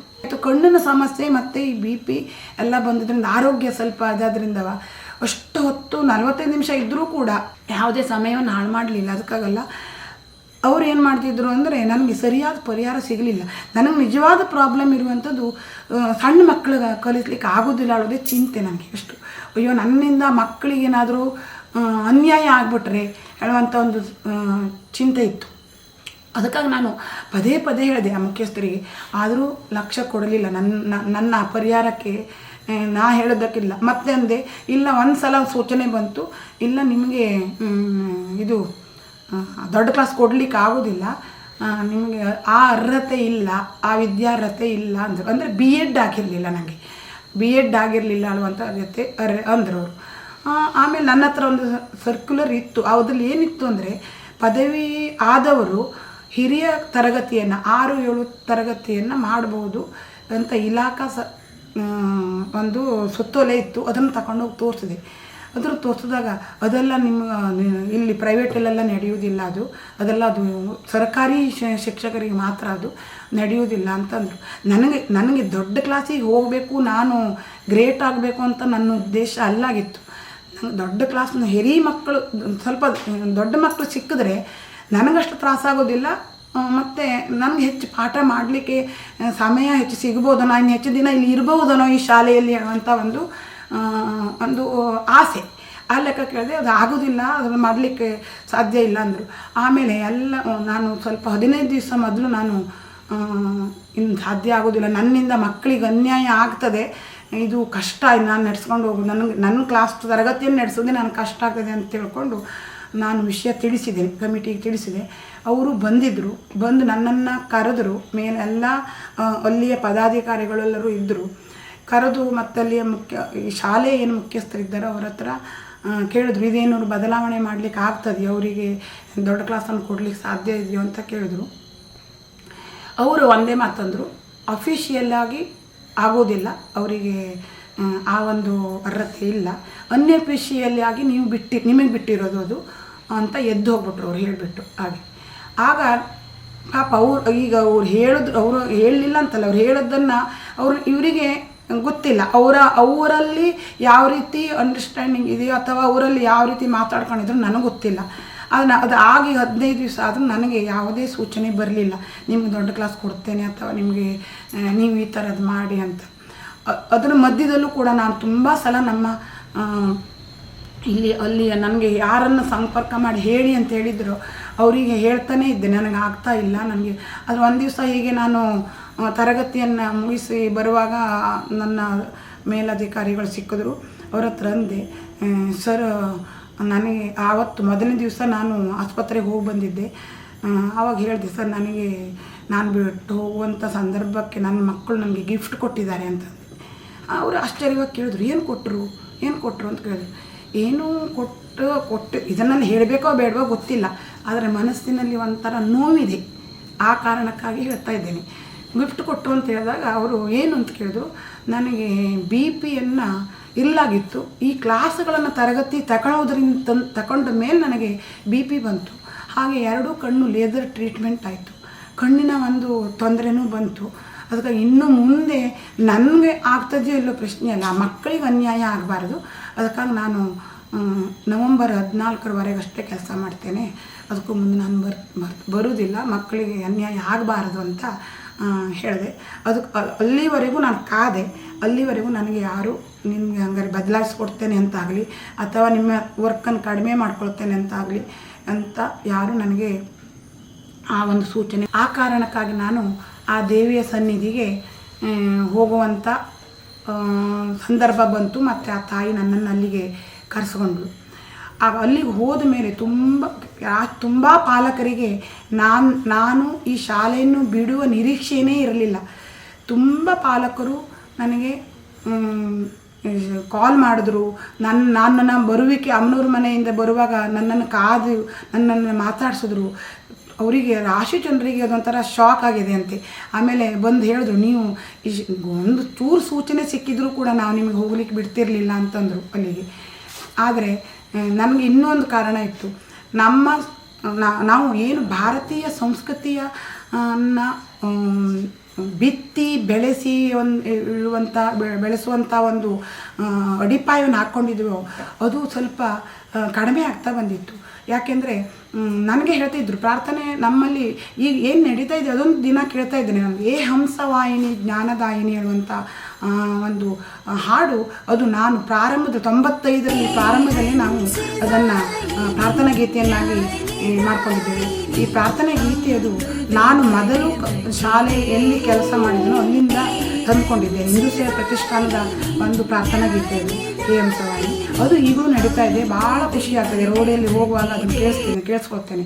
ಹಾಗೆ ಅದರ ಜೊತೆಗೆ ಪ್ರಾರ್ಥನೆಯ ನಂತರ ನಾವು ಪ್ರತಿ ತರಗತಿಗಳಲ್ಲಿ ಒಂದು ಭಗವದ್ಗೀತೆಯ ಇದು ಶ್ಲೋಕಗಳನ್ನು ವಾರದಲ್ಲಿ 1-2 ಅವರಿಗೆ ಬಾಯಾಟ ಮಾಡ್ತಿದ್ವಿ. ಹಾಗೆ ಎಲ್ಲ ಅಧ್ಯಾಯಗಳು ಮಕ್ಕಳಿಗೆ 7ನೇ ಕ್ಲಾಸ್ ಮುಗಿಯುವಲ್ಲಿವರೆಗೆ ಅದು ಕಂಠಪಾಠವಾಗಿರ್ತಿತ್ತು. ಅದು ರೂಢಿಯಲ್ಲಿತ್ತು.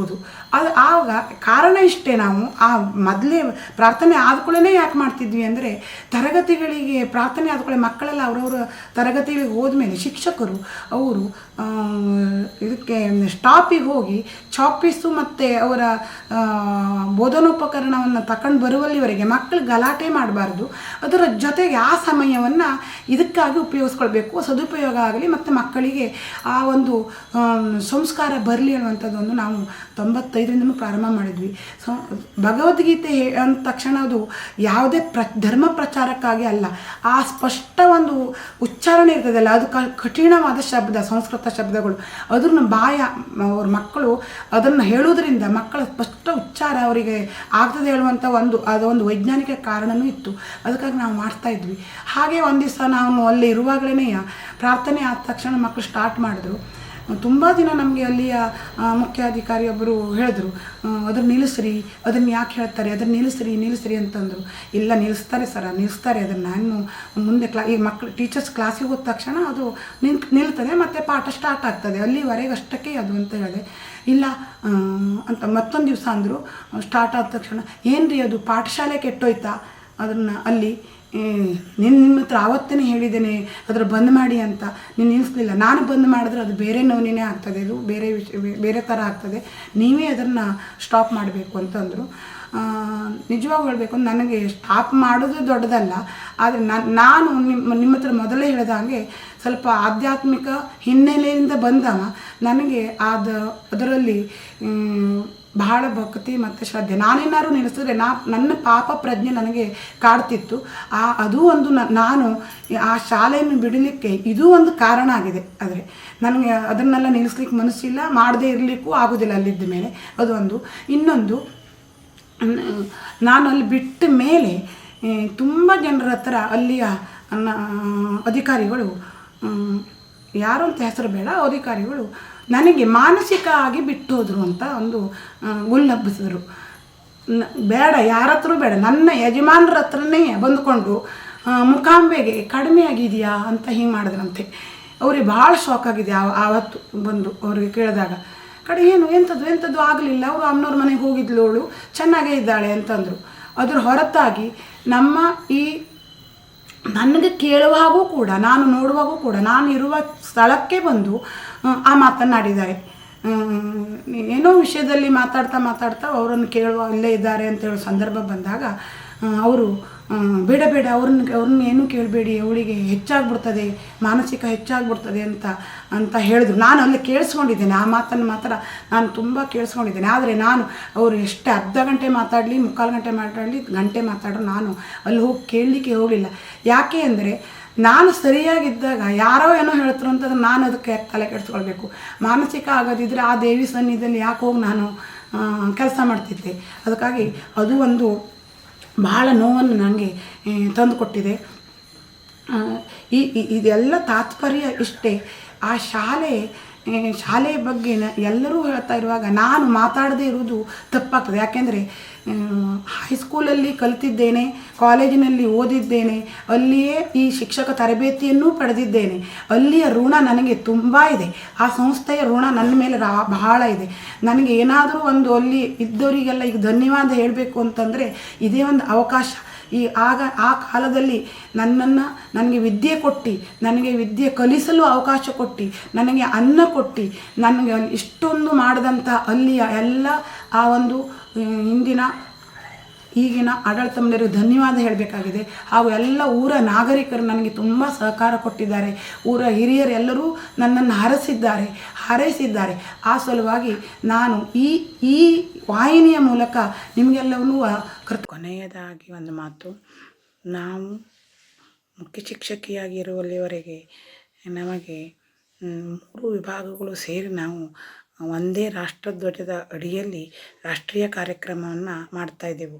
ಆದರೆ ಇತ್ತೀಚಿನ ದಿನಗಳಲ್ಲಿ ಕೇಳಿಬರ್ತಾ ಇದೆ, ಇಂಗ್ಲೀಷ್ ಮಾಧ್ಯಮದವರು ಬೇರೆ ರಾಷ್ಟ್ರಧ್ವಜವನ್ನು ಮಾಡಿಕೊಂಡು ರಾಷ್ಟ್ರೀಯ ಕಾರ್ಯಕ್ರಮವನ್ನು ಪ್ರತ್ಯೇಕವಾಗಿ ಮಾಡ್ತಾ ಇದ್ದಾರೆ ಅನ್ನುವಂಥದ್ದು.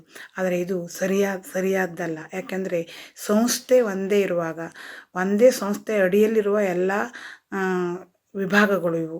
ಹಾಗಿರುವಾಗ ಒಂದು ಸಂಸ್ಥೆ ಅಡಿಯಲ್ಲಿ ಒಂದೇ ಧ್ವಜ ಇರುವುದು ಸರಿ ಅನ್ನುವಂಥದ್ದು ನನ್ನ ಅನಿಸಿಕೆ. ಅದಕ್ಕಾಗಿ ನಾನು 1 ವರ್ಷವೂ ಕೂಡ ನಾವು ಪ್ರತ್ಯೇಕವಾಗಿ ಯಾವುದೇ ಕಾರ್ಯಕ್ರಮವನ್ನು, ರಾಷ್ಟ್ರೀಯ ಕಾರ್ಯಕ್ರಮವನ್ನು ಮಾಡಲಿಲ್ಲ. ಹಾಗೆಯೇ ಈ 7th ಸ್ಟ್ಯಾಂಡರ್ಡಿಗೆ ಎಲ್ಲ ಪ್ರಾಥಮಿಕ ಶಾಲೆಗಳಲ್ಲೂ ಬೀಳ್ಕೊಡುಗೆ ಕಾರ್ಯಕ್ರಮ ಮಾಡ್ತಾರೆ. ಆದರೆ ನಾನು ನಮ್ಮ ಶಾಲೆಯಲ್ಲಿ 1 ವರ್ಷವೂ ಬೀಳ್ಕೊಡುಗೆ ಕಾರ್ಯಕ್ರಮ ಅಂತ ಮಾಡಲಿಲ್ಲ. ಕಾರಣ ಇಷ್ಟೇ, ನಾವು 7ನೇ ಕ್ಲಾಸ್ನವರಿಗೆ ಕನ್ನಡ ಮಾಧ್ಯಮದಲ್ಲಿ ಓದಿದವರಿಗೆ ಮತ್ತು 8, 9, 10 ಅಲ್ಲೇ ಪಕ್ಕದಲ್ಲಿ ನಮ್ಮದು ಅನುದಾನಿತ ಪ್ರೌಢಶಾಲೆ ಇರೋದರಿಂದ ಅಲ್ಲೂ ಚೆನ್ನಾಗಿ ಒಳ್ಳೆಯ ಶಿಕ್ಷಕರಿದ್ದಾರೆ, ಚೆನ್ನಾಗಿ ಪಾಠ ನಡೀತದೆ ಅಂತ ನಾನು ಪ್ರತಿ ಮಕ್ಕಳಿಗೂ ಪಾಲಕರಿಗೂ ಹೇಳ್ತಿದ್ದೆ. ಅವ್ರಿಗಾಗಿ ಅಲ್ಲಿ ಬೀಳ್ಕೊಡುಗೆ ಅಂತ ಮಾಡಲಿಲ್ಲ. ಯಾಕೆಂದರೆ ಬೀಳ್ಕೊಡುಗೆ ಅಂತ ಮಾಡಿದ್ರೆ ಇಲ್ಲಿಂದ ಅವ್ರು ಬೇರೆ ಶಾಲೆಗೆ ಹೋಗ್ಬಿಡ್ತಾರೆ ಅಂತ ನನಗೆ ಒಂದು ಆತಂಕ ಇತ್ತು. ಮತ್ತು ಎಲ್ಲ ಮಕ್ಕಳು ಕೂಡ ನಮ್ಮ ಇಲ್ಲಿಯ ಪ್ರೌಢಶಾಲೆಗೆ ಬರಲಿ ಹೇಳುವಂಥದ್ದು ನನ್ನ ಒಂದು ಬಹಳ ಆಸೆ ಇತ್ತು ನನಗೆ. ಅದರಿಂದ 1 ವರ್ಷವೂ ಕೂಡ ನಾನು 7ನೇ ತರಗತಿಗೆ ಬೀಳ್ಕೊಡುಗೆ ಅಂತ ಕಾರ್ಯಕ್ರಮವನ್ನು ಮಾಡಲೇ ಇಲ್ಲ. ಕೊನೆಯದಾಗಿ ಎಲ್ಲಾದರೂ ಒಂದು ಫೋಟೋ ತಗೊಂಡು ಹೋಗ್ತಾಯಿದ್ರು ಅಷ್ಟೇ. ಯಾರ್ದು ಆ ಸಭಾ ಕಾರ್ಯಕ್ರಮ ಎಲ್ಲ ಮಾಡಿ ಬೀಳ್ಕೊಡುಗೆ ಮಾಡಲಿಲ್ಲ. ಇದೇ ಉದ್ದೇಶ. ನಮ್ಮದು ಒಂದೇ ಸಂಸ್ಥೆಯಲ್ಲಿ LKGಯಿಂದ PUCವರೆಗೆ ಇರುವಾಗ ಬೇರೆ ಕಡೆಗೆ ಹೋಗಬಾರ್ದು ಮಕ್ಕಳು, ಇದೇ ಗ್ರಾಮೀಣ ವಿಭಾಗದಲ್ಲೇ ಓದಬೇಕು ಅನ್ನುವಂಥದ್ದು ನಮ್ಮದು ಹಾಗೂ ಪಾಲಕರ ಎಲ್ಲರ ಒಂದು ಆಸೆಯಾಗಿತ್ತು. ಆದರೆ ಈಗ ಇತ್ತೀಚಿನ ದಿನಗಳಲ್ಲಿ ಅದು ಕೂಡ ಈ ಮಾಧ್ಯಮ ಬೇರೆ ಆದ್ದರಿಂದ ಎಲ್ಲರಿಗೂ ಒಂದು ಮನಸ್ಸಿಗೆ ಬೇಜಾರಾಗಲಿಕ್ಕೆ ಇದು ಕಾರಣ ಆಗಿದೆ ಅಂತ ಅನ್ನಿಸ್ತಾ ಇದೆ. ನಮಸ್ಕಾರ, ನಾನು ಪ್ರಸನ್ನ ಭಟ್ಟ ಗೋಡಮಕ್ಕಿ ಅಂತೇಳಿ ಶ್ರೀ ಕರಿಕಾನ ಪರಮೇಶ್ವರಿ ಮಹಾವಿದ್ಯಾಲಯ ಎಜುಕೇಷನ್ ಸಂಸ್ಥೆಯ ಹಳೆಯ ವಿದ್ಯಾರ್ಥಿ. ಮೊದಲನೇದಾಗಿ ಈ ಶ್ರೀ ಕರಿಕಾನ ಪರಮೇಶ್ವರಿ ವಿದ್ಯಾಸಂಸ್ಥೆಯ ಈಗಿನ ಪರಿಸ್ಥಿತಿಯ ವಿರುದ್ಧ ಒಂದು ಜನರಲ್ಲಿ ಜಾಗೃತಿ ಮೂಡಿಸುವಂಥ ಈ ಪ್ರಕ್ರಿಯೆಯನ್ನು ಪ್ರಾರಂಭ ಮಾಡಿದಂಥ ಬಿ ಗಣಪತಿಯವರಿಗೆ ಮೊದಲನೇದಾಗಿ ಅಭಿನಂದನೆ ಅಂತ ಹೇಳ್ಕೊಳ್ತೀನಿ. ಇನ್ನು ಈ ನಮ್ಮ ಕರಿಕಾನ ಪರಮೇಶ್ವರಿ ವಿದ್ಯಾಸಂಸ್ಥೆ ಈಗಿನ ಈ ಪರಿಸ್ಥಿತಿಯ ಬಗ್ಗೆ ತುಂಬ ಜನರು ಮಾತಾಡಿದ್ದಾರೆ ಈಗಾಗಲೇ. ಹಾಗೆ ಈಗಿನ ಪರಿಸ್ಥಿತಿಗೆ ಕಾರಣ ಏನು ಅಂತ ಹೇಳಿ ಒಂದು ನಿಮಿಷ 1-2 ಮಾತು ಅಷ್ಟೆ. ಈಗ ಒಂದು 9 ವರ್ಷದ ಹಿಂದೆ ಇದನ್ನು ಹಸ್ತಾಂತರಿಸುವ ಪ್ರಕ್ರಿಯೆ ಏನು ನಡೀತಾ ಇತ್ತು, ಆವಾಗ ಕೆಲವೊಂದು ಮೀಟಿಂಗ್ಗಳನ್ನು ಮಾಡಿದರು. ನಮ್ಮ DDPU ಗೌರ್ಮೆಂಟ್ ಸರ್ಕಾರದಿಂದ ಏನು ಅಡ್ಮಿನಿಸ್ಟ್ರೇಟರ್ ಆಗಿ ನೇಮಕ ಆಗಿದ್ದರು, ಅವರು ಇದ್ದರು. 1-2 ಮೀಟಿಂಗ್ನಲ್ಲಿ ನಾನು ಕೂಡ ಭಾಗಿಯಾಗಿದ್ದೆ. ಆಗ ಆ ಮೀಟಿಂಗ್ನಲ್ಲಿ ಏನು ವಿಷಯಗಳು ಬಂದಿತ್ತು, ನಮ್ಮ ಸತೀಶ್ ಭಟ್ ಉಳಿಗೆರೆ ಅವರು ಮಾತಾಡಿದರು, ಅದನ್ನು ಕೇಳಿಕೊಂಡೆ. ಅವರ ಮಾತಿನಲ್ಲಿ 1-2 ಉಳಿದ ಎಲ್ಲ ಸತ್ಯ ಇರ್ಬೋದು, ಆದರೆ 1-2 ನನಗೆ ಅನಿಸಿದ್ದೇನಂತಂದರೆ, ಅಲ್ಲಿಂದ ಬಂದ ಈ ಸಮಿತಿಯವರು ಏನಿದ್ದಾರೆ ಅವರು ಯಾವತ್ತೂ ಕೂಡ ನಾವು ಭಜನೆ ಮಂಡಳಿಯವರು ಅಂತ ಅವರಾಗಿ ಅವರು ಹೇಳ್ಕೊಳ್ಳಿಲ್ಲ, ಒಂದನೇದಾಗಿ. ಮತ್ತು ಅಳಿಕೆಯವರು, ನಾವು ಅಳಿಕೆಗೆ ಸಂಬಂಧಪಟ್ಟಂಥವರು ಅಂತೇಳಿ ಅವರು ಕೂಡ ನಮ್ಮಲ್ಲಿ ಹೇಳಲಿಲ್ಲ, ನಮ್ಮ ಜನರಲ್ಲಿ ಯಾವುದೇ ಮೀಟಿಂಗ್ನಲ್ಲಿ ಅವರು ಕೂಡ ಹೇಳಲಿಲ್ಲ. DDPU KT ಭಟ್ರು ಅವರು ಕೂಡ ಅವರೇ ಈ ಜನರಿಗೆ ಅದರ ಬಗ್ಗೆ ಇದು ಅಳಿಕೆಗೆ ಸಂಬಂಧಪಟ್ಟಂಥ ಒಂದು ಸಂಸ್ಥೆ, ಅಳಿಕೆಯಲ್ಲಿ ನಡೆಯುವಂಥ ಎಲ್ಲ ವಿದ್ಯೆಗೆ ಸಂಬಂಧಪಟ್ಟಂಥ ಎಜುಕೇಷನ್ಗೆ ಸಂಬಂಧಪಟ್ಟಂಥ ಎಲ್ಲ ವಿಷಯಗಳು, ಎಲ್ಲ ಫೆಸಿಲಿಟಿಗಳು ಇಲ್ಲಿ ಬರ್ತವೆ ಅಂಥೇಳಿ KT ಭಟ್ರು ನಮ್ಮಲ್ಲಿ ಜನರಲ್ಲಿ ಹೇಳಿದ್ದು ಇದು ಮೀಟಿಂಗ್ನಲ್ಲಿ. ಇದಕ್ಕೆ ಪೂರಕವಾಗಿ ಸತೀಶ್ ಭಟ್ ಉಳಗೇರಿಯವರು ಕೂಡ ಇದನ್ನೇ ಹೇಳಿದ್ದಾರೆ. ಮೀಟಿಂಗ್ನಲ್ಲಿ, 2ನೇ ಮೀಟಿಂಗ್ನಲ್ಲಿ ಇರ್ಬೋದು ಬಹುಶಃ, ನಮ್ಮ ಸ್ನೇಹಿತರವರು ಈ ಪಂಚಗ್ರಾಮದ ಮಕ್ಕಳಿಗೆ ಉಚಿತ ಎಜುಕೇಷನ್ ಬೇಕು, ಉಚಿತ ಶಿಕ್ಷಣ ಬೇಕು ಅಂತ ಕೇಳಿದಾಗ ಇದೇ ಸತೀಶ್ ಭಟ್ ಅವರು ಒಂದು ಮಾತು ಹೇಳಿದರು. ಬಹುಶಃ ಅವ್ರಿಗೆ ಮರ್ತೋಗಿರ್ಬೋದು. ಏನಂತಂದರೆ, ನನ್ನ ಮಗನನ್ನು ಅಳಿಕೆಯಂಥ ವಿದ್ಯಾಲಯದಲ್ಲಿ ಕಲಿಸಿದ್ದೇನೆ, ಅಳಿಕೆಗೆ ನಾನು ಹೋಗಿ ಬಂದಿದ್ದೇನೆ, ತುಮಕೂರಿನ ಮುದ್ದೇನಹಳ್ಳಿಯಲ್ಲಿ ಕೂಡ ಇವರದೇ ಸಂಸ್ಥೆ ನಡೀತಾ ಇದೆ. ಅಳಿಕೆಯಲ್ಲಿ ಎಜುಕೇಷನ್ ಹೇಗಿದೆ ಅಂತ ಹೇಳಿದರೆ ಅದನ್ನು ಊಹಿಸಲಿಕ್ಕೆ ಸಾಧ್ಯ ಇಲ್ಲ. ಅಲ್ಲಿ ಎಜುಕೇಷನ್ ಫೀಸ್ ಇಲ್ಲ, ಟ್ಯೂಷನ್ ಫೀಸ್ ಇಲ್ಲ, ಕೇವಲ ಹಾಸ್ಟೆಲ್ ಫೀಸ್ ಮಾತ್ರ ಇದೆ. ಆ ಹಾಸ್ಟೆಲ್ ಫೀಸ್ ಇಲ್ಲಿನ ಮಕ್ಕಳಿಗೆ ಏನು ಅದು ಲಾಗೂ ಆಗೋದಿಲ್ಲ. ಹಾಗಾಗಿ ಇಲ್ಲಿಯ ಮಕ್ಕಳಿಗೆ ಫ್ರೀ ಎಜುಕೇಷನ್ ಸಿಗ್ತದೆ ಮುಂದೆ. ಇನ್ನು ಈ ಮಾತನ್ನೇ ಜನರಿಗೆ ಹೇಳಿದ್ದು ಇದೇ ಸತೀಶ್ ಭಟ್ ಅವರು. ನನಗೆ ಇನ್ನೂ ಕೂಡ ನೆನಪಿದೆ. ಮತ್ತು ನಾನು ಕೇಳಿದ ಇನ್ನೊಂದು ಕ್ವಶನ್ ಅವತ್ತು ಮೀಟಿಂಗ್ನಲ್ಲಿ, ನಮ್ಮ ಸಂಸ್ಥೆ ಶ್ರೀ ಕರಿಗಾನ ಪರಮೇಶ್ವರಿಯ ಹೆಸರನ್ನು ಬದಲಾವಣೆ ಮಾಡಬಾರ್ದು ಅಂಥೇಳಿ ನಾನೇ ಸ್ವತಃ ಕೇಳಿದ ಪ್ರಶ್ನೆಗೆ ಅವರು ಹೇಳಿದ್ದು, ಇದೇ ಸತೀಶ್ ಭಟ್ ಅವರು ಹೇಳಿದ್ದು, ನಾವು ಒಂದು ಸಂಸ್ಥೆಯನ್ನು ಯಾವುದೇ ಪ್ರತಿಫಲಾಪೇಕ್ಷೆ ಇಲ್ಲದೆ ಒಬ್ಬರಿಗೆ ಹಸ್ತಾಂತರ ಮಾಡಿದ ಮೇಲೆ ಅದನ್ನು ಅವರು ಒಳ್ಳೆಯ ರೀತಿಯಿಂದ ನಡೆಸ್ಕೊಂಡು ಹೋಗ್ತಾರೆ ಅಂತ ಅನ್ನುವ ಭಾವನೆಯಿಂದ ನಾವು ಇರಬೇಕು ಅಂತ ಹೇಳಿ ನಮ್ಮ ಬಾಯಿ ಮುಚ್ಚಿಸಿದರು. ನನ್ನ ಲೆಕ್ಕದಲ್ಲಿ ಈಗ 9 ವರ್ಷದ ಹಿಂದೆ ಈ ಸಂಸ್ಥೆಯನ್ನು ಇನ್ನೊಬ್ಬರಿಗೆ ಕೊಡುವ ಹಸ್ತಾಂತರಿಸುವ ವಿಷಯದಲ್ಲಿ ಏನು ನಮ್ಮ ಮುಂಚಿನ ಕಮಿಟಿಯ ಮೆಂಬರ್ಸೋ ಇಲ್ಲ ಊರ ನಾಗರಿಕರು ಏನಿದ್ರು, ನನ್ನ ಲೆಕ್ಕದಲ್ಲಿ ಒಂದು 50% ಜನರಿಗೆ ಅದರ ಒಪ್ಪಿಗೆ ಇರಲಿಲ್ಲ, ಹಸ್ತಾಂತರಿಸುವ ಒಪ್ಪಿಗೆ ಇರಲಿಲ್ಲ. ಏನು ಈ ಮುತ್ಸದ್ದಿಗಳು, ದೊಡ್ಡ ದೊಡ್ಡ ಜನಗಳು ಇವರೆಲ್ಲ ಏನು ಹೇಳಿದರು ಜನರಿಗೆ, ಅದರ ಬಗ್ಗೆ ಹೇಳಿದರು. ಈಗ ಅಳಿಕೆ ಅಂತ ವಿದ್ಯಾಸಂಸ್ಥೆ ಇಲ್ಲಿ ಬರ್ತದೆ, ಅಲ್ಲಿ ಎಜುಕೇಷನ್ ಸಿಗ್ತದೆ, ನಮ್ಮ ಮಕ್ಕಳಿಗೆ ಒಳ್ಳೆಯದಾಗ್ತದೆ, ಮುಂದೆ ಎಷ್ಟೋ ಈಗ ಒಂದು medical college, engineering college, hostel ಎಲ್ಲ ಬರ್ತದೆ ಅಂತ ಹೇಳಿದ್ದಾರೆ ಅವಾಗ. ಅದನ್ನೇ ನಂಬಿಕೊಂಡು ಊರಿನ ಜನ ಆಯ್ತಪ್ಪ ಅದು ಒಳ್ಳೆ ಬರ್ತದೆ ಅನ್ನೋ ಒಂದು ಆಸೆಯಿಂದ ಕೊಟ್ಟದ್ದು ಈ ಶಾಲೆಯನ್ನು. ಈಗ ಖೇದಾಗುವುದು ಎಲ್ಲಿ ಅಂತ ಹೇಳಿದರೆ, ನಾವು ಓದಿದಂಥ ಶಾಲೆ, ಆ ಶಾಲೆಯ ಹೆಸರೇ ಅಲ್ಲಿಲ್ಲ. ನಾವು ಇಂಥ ಶಾಲೆಯಲ್ಲಿ ಓದಿದ್ದೇವೆ ಅಂತ ಹೇಳಲಿಕ್ಕೆ ಆ ಶಾಲೆಯಲ್ಲಿಲ್ಲ. ಆ ಬಿಲ್ಡಿಂಗ್ ಕೂಡ ನಮಗೆ ಎದುರುಗಡೆಯಿಂದ ಕಾಣೋದಿಲ್ಲ, ಹಿಂದುಗಡೆಯಿಂದ ಹೋಗಿ ನೋಡಬೇಕಷ್ಟೆ.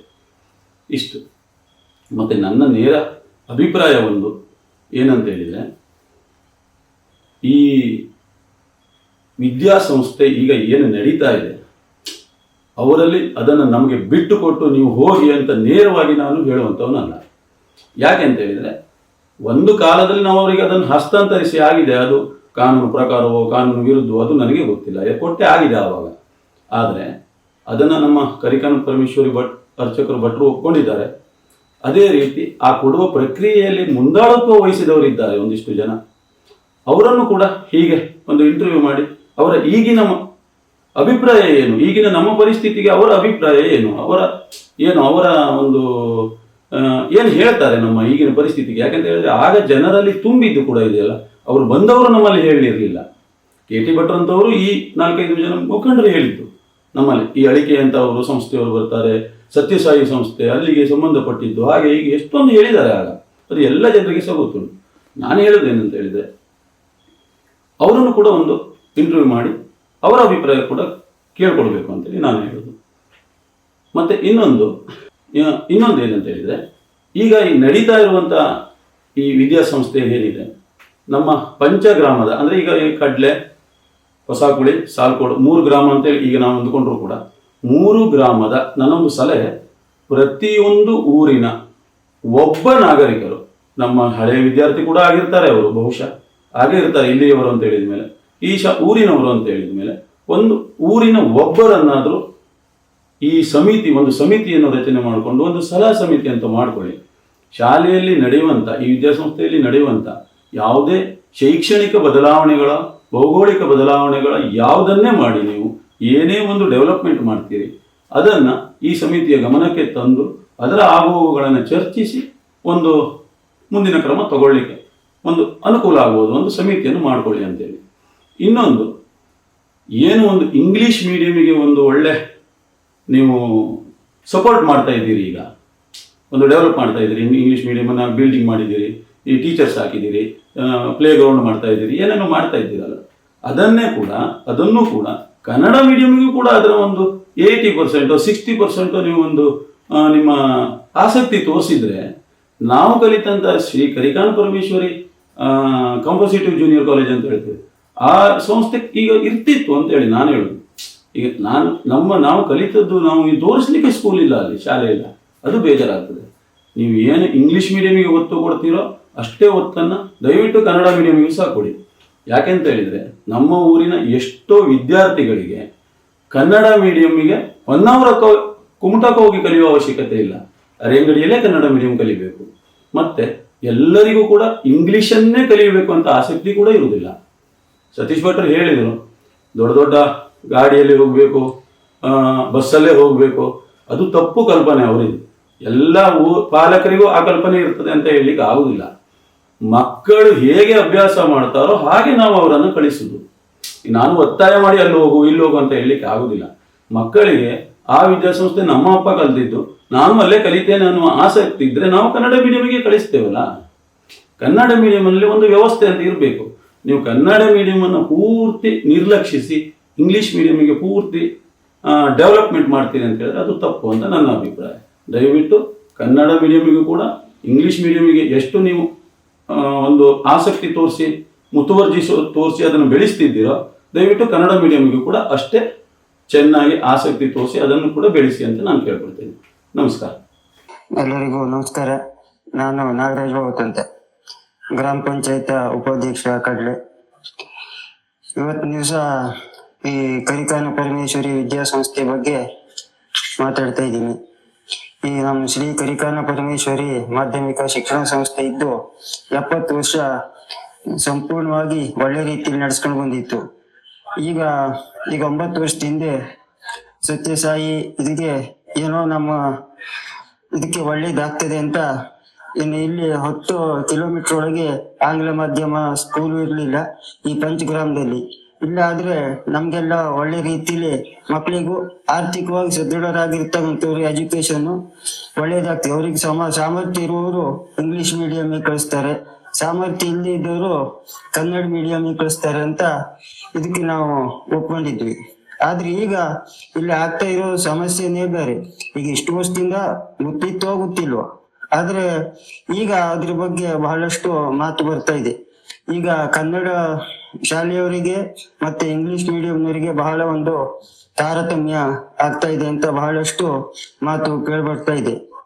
ಏನೋ ನಾವು ಒಳ್ಳೇದಾಗ್ತದೆ ಅಂತ ಏನೋ ಕೊಟ್ಟಿದ್ವಿ, ಏನೋ ಕೈ ಕೊಟ್ಟವರ ಬೆರಳನ್ನೇ ನುಂಗುವ ಪ್ರಯತ್ನ ಆಗ್ತಾ ಇದೆ ಅಂತ ಹೇಳ್ತಾ ಇದೀವಿ. ಈಗ ಮುಂದೆ ಇದನ್ನ ಒಳ್ಳೆ ರೀತಿ ನಡೆಸ್ಕೊಂಡು ಹೋಗಿ ಎಲ್ಲರೂ ಮೆಚ್ಚುವಂತ ರೀತಿಲಿ ನಡೆಸ್ಕೊಂಡು ಹೋಗ್ಬೇಕು. ಇಲ್ಲ ಅಂದ್ರೆ ಗ್ರಾಮಸ್ಥರು ಎಲ್ಲರೂ ಕೂಡ ಒಗ್ಗಟ್ಟಾಗಿ ಏನೋ ಕೆಲಸ ಮಾಡ್ಬೇಕು, ಅದನ್ನ ಮಾಡ್ತೀವಿ ಅಂತ ಹೇಳ್ತೀನಿ. ಧನ್ಯವಾದ.